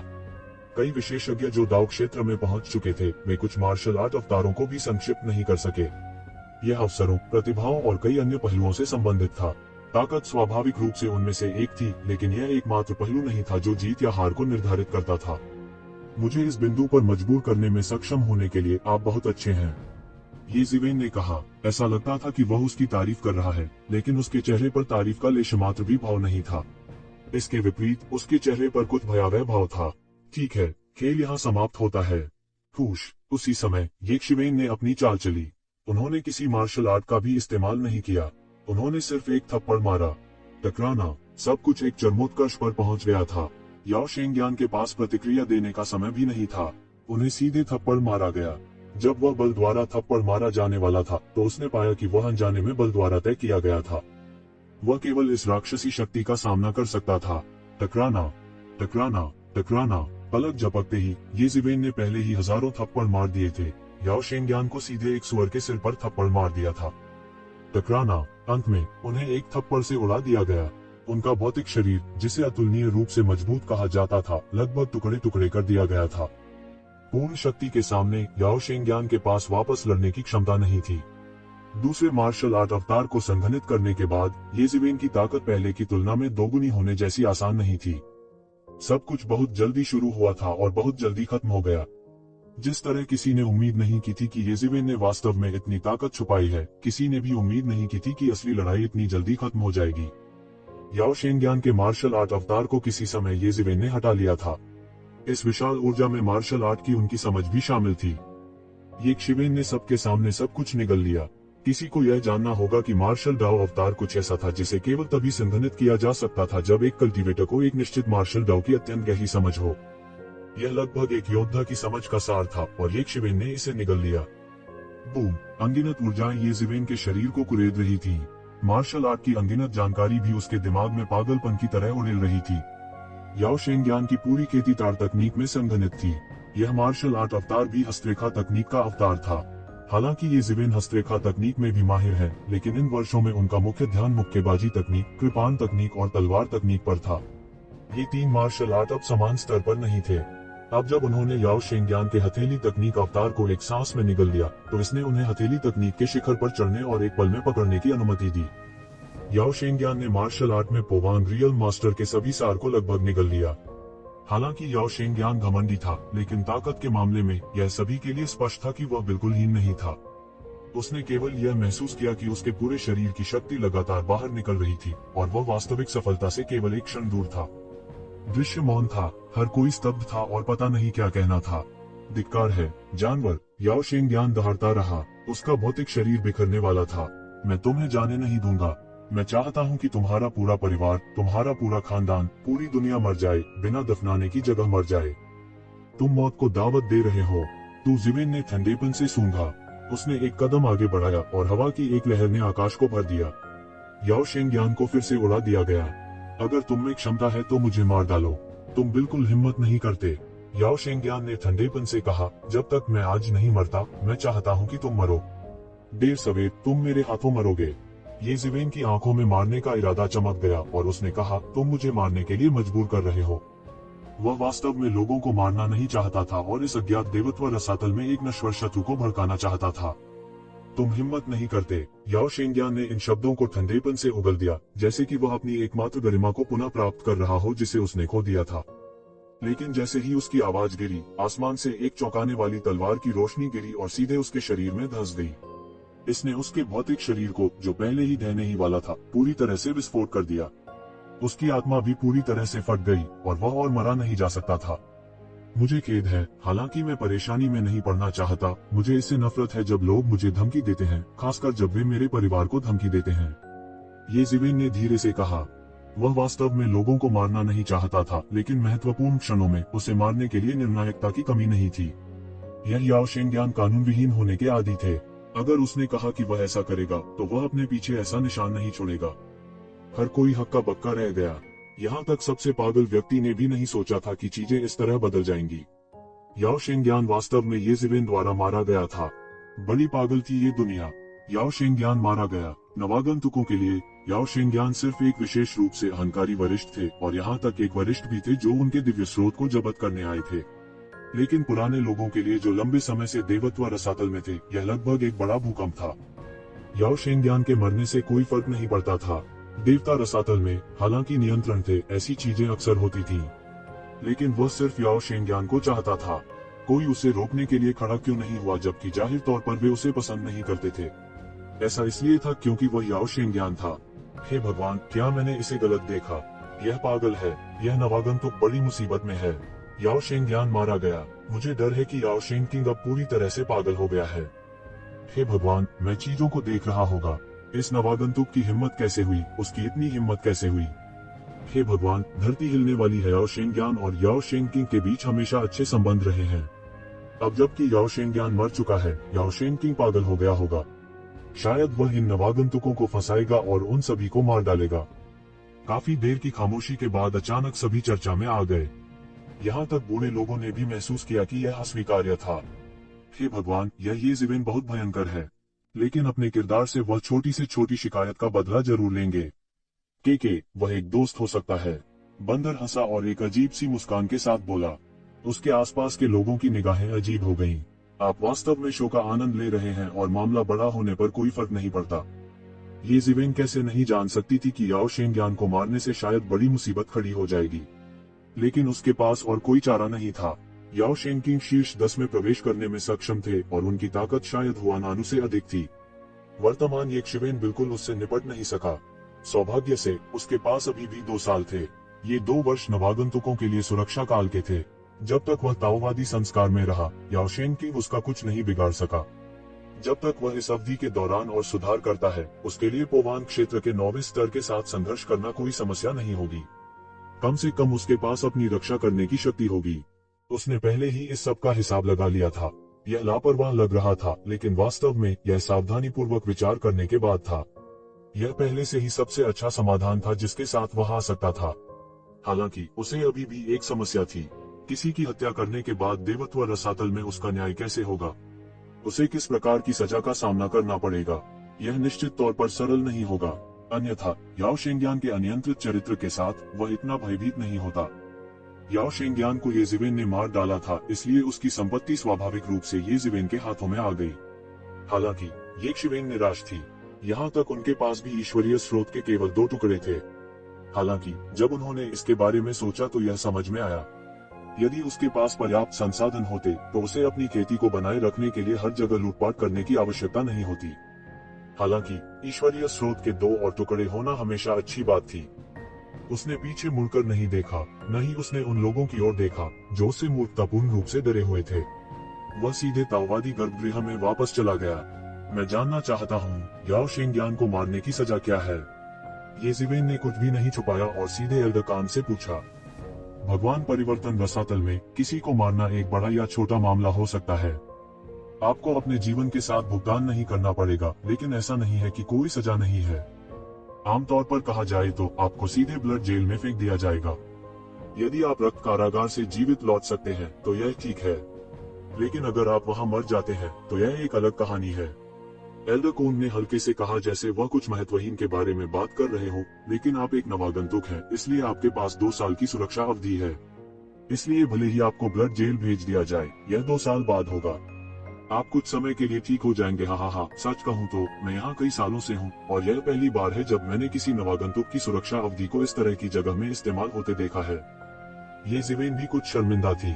हालांकि उसे ऐसा करने के लिए मजबूर किया गया था, लेकिन वास्तव में किसी नवागंतुक के लिए किसी व्यक्ति को मारने में सक्षम होना वास्तव में दुर्लभ था। एक औसत व्यक्ति के पास इतनी ताकत कैसे हो सकती है?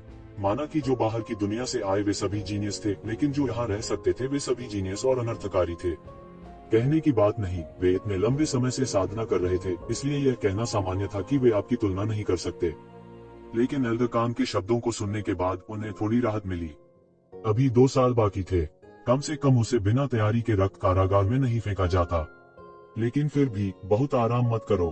रक्त जेल जैसी जगह में हमारे पूर्वजों द्वारा कब्जा किए गए शक्तिशाली विशेषज्ञ, दुष्ट देवता और पोवान क्षेत्र भी हैं। तो क्या हुआ अगर आप पोवान क्षेत्र के 9वें स्तर पर हैं? अगर तुम सावधान नहीं रहे तो तुम वहीं मर जाओगे। सामान्य परिस्थितियों में 5 साल की जीवित रहने की दर केवल 30% है, और यह सामान्य परिस्थितियों में है। याओ शेंगयान मर चुका है और याओ शेंगकिंग आपको आसानी से जाने नहीं देगा। उस समय आपको न केवल रक्त कारागार में शक्तिशाली अस्तित्व का सामना करना पड़ेगा, मेरे अनुमान के अनुसार आपकी जीवित रहने की दर 10% से कम है। एल्डर कोन ने बेहोश होकर कहा। सुनते ही ये जिवेन की अभिव्यक्ति थोड़ी बदल गई। अपनी वर्तमान ताकत के साथ वह पौराणिक चोटी के नीचे लगभग सबसे मजबूत व्यक्ति थे। उसके बचने का चांस तक नहीं था। यह रक्त कारागार किस प्रकार का अस्तित्व था? वास्तव में अन्य स्थानों की तुलना में इस ईश्वर परिवर्तन रसातल में हत्या की सजा बहुत अधिक नहीं थी।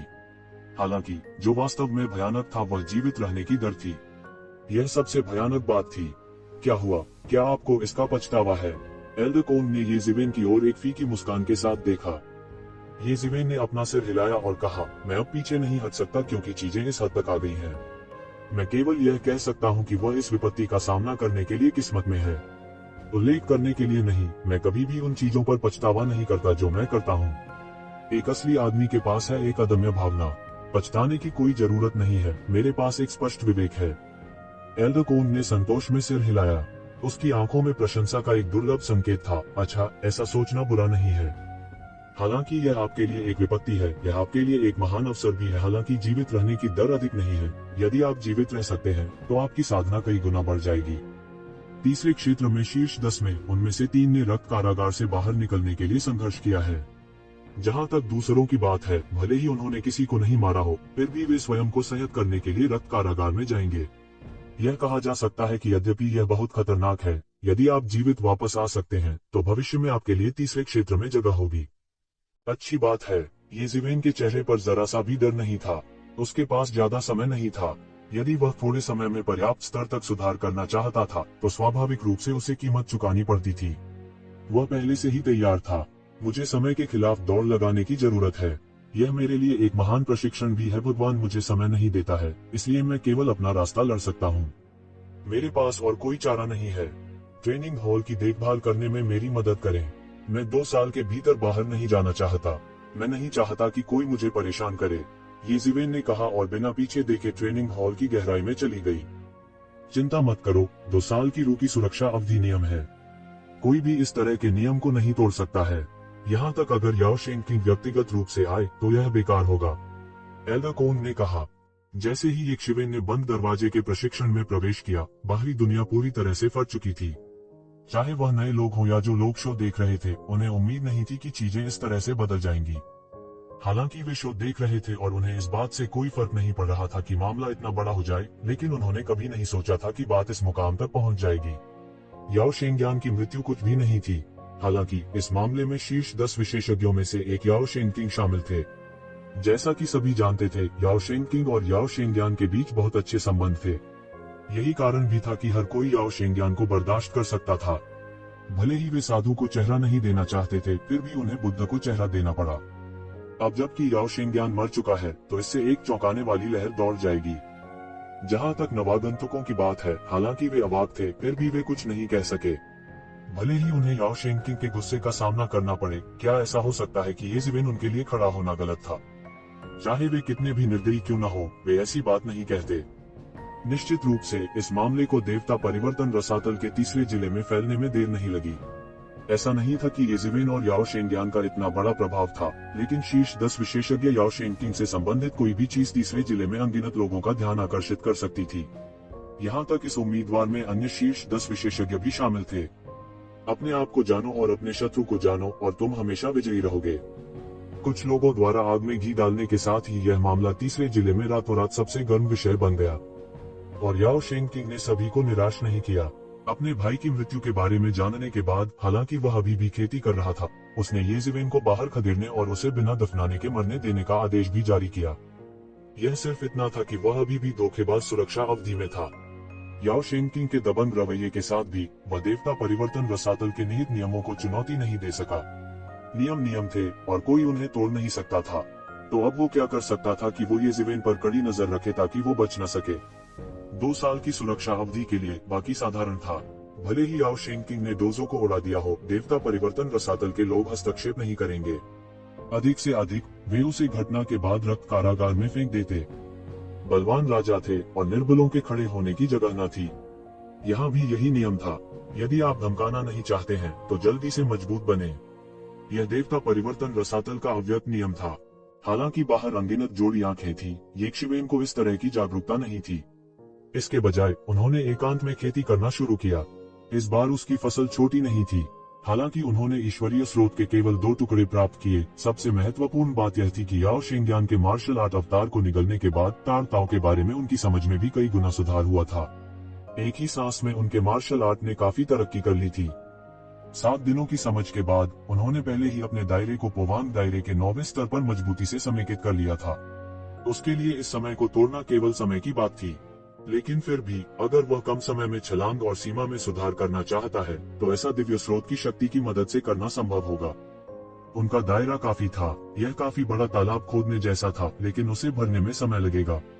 आमतौर पर इसे संचित करने में बहुत समय लगता था, इसलिए उसे परमेश्वर के स्रोत की शक्ति उधार लेनी पड़ी ताकि वह उस शक्ति को तुरंत पार कर सके जिसे संचित करने के लिए आम लोगों को 1000 या कई हजार वर्षों का उपयोग करने की आवश्यकता होगी।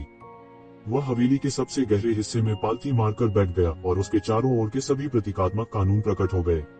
इस देवत्व रसातल में वह नामात्र के कानूनों के अस्तित्व को आसानी से महसूस करने में सक्षम प्रतीत हो रहा था। उसे यह भी समझ में आ रहा था कि रक्त जेल में इतने भयानक अस्तित्व क्यों थे। इस जगह में जहां भौतिक शरीर के साथ कानूनों को लगभग महसूस किया जा सकता था, वहां लंबे समय तक भयानक अस्तित्व कैसे नहीं हो सकता था। उसके सिर के ऊपर दिव्य स्रोत अचानक विस्फोट हो गया, जो महान पद की अंतहीन ऊर्जा और जानकारी में बदल गया, जो सभी उसके शरीर में संचार कर रहे थे। दूसरों के लिए दैवीय स्रोत बेहद कीमती था, लेकिन इसका उपयोग करते समय उसे इसका जरा सा भी एहसास नहीं हुआ। उसके पास समय की कमी थी और अभी भी समय की कमी थी। पर्याप्त समय नहीं, अभी भी पर्याप्त नहीं है, पर्याप्त नहीं, पर्याप्त नहीं। वह चिल्लाया। उनका शरीर एक विशाल स्पंज की तरह था, जो दिव्य स्रोत के स्रोत में निहित महान पद की शक्ति और जानकारी को पागलपन से अवशोषित कर रहा था। यहाँ तक उन्हें भूख और प्यास का भी एहसास हुआ। यह पहली बार था जब उसने कुछ ऐसा महसूस किया था, क्योंकि वह खाने से दूर हो गया था। उनके शरीर ने तेजी से महान पद की ऊर्जा और जानकारी को अवशोषित कर लिया, जो कि उनकी प्रगति को बढ़ावा देने के लिए मौलिक अस्तित्व था। दोबारा वह दहाड़ा और दिव्य स्रोत का एक टुकड़ा तैरता हुआ बाहर आया और फिर तुरंत एक धमाके के साथ फिर से बिखर गया। यह सब महान पद की ऊर्जा और जानकारी में बदल गया और यह सब एक शिवेन के शरीर में उड़ेल दिया। उन्हें सबके साथ समय के खिलाफ दौड़ लगानी थी। वह एक क्षण के लिए भी विश्राम न कर सका, और ऐसे पागलखाने में समय भी तेजी से आगे बढ़ रहा था। महीने दर महीने बीतते गए और उसे कुछ भी महसूस नहीं हुआ। पलक झपकते ही 1 साल से ज्यादा का समय बीत चुका था और 2 साल की समय सीमा नजदीक आ रही थी।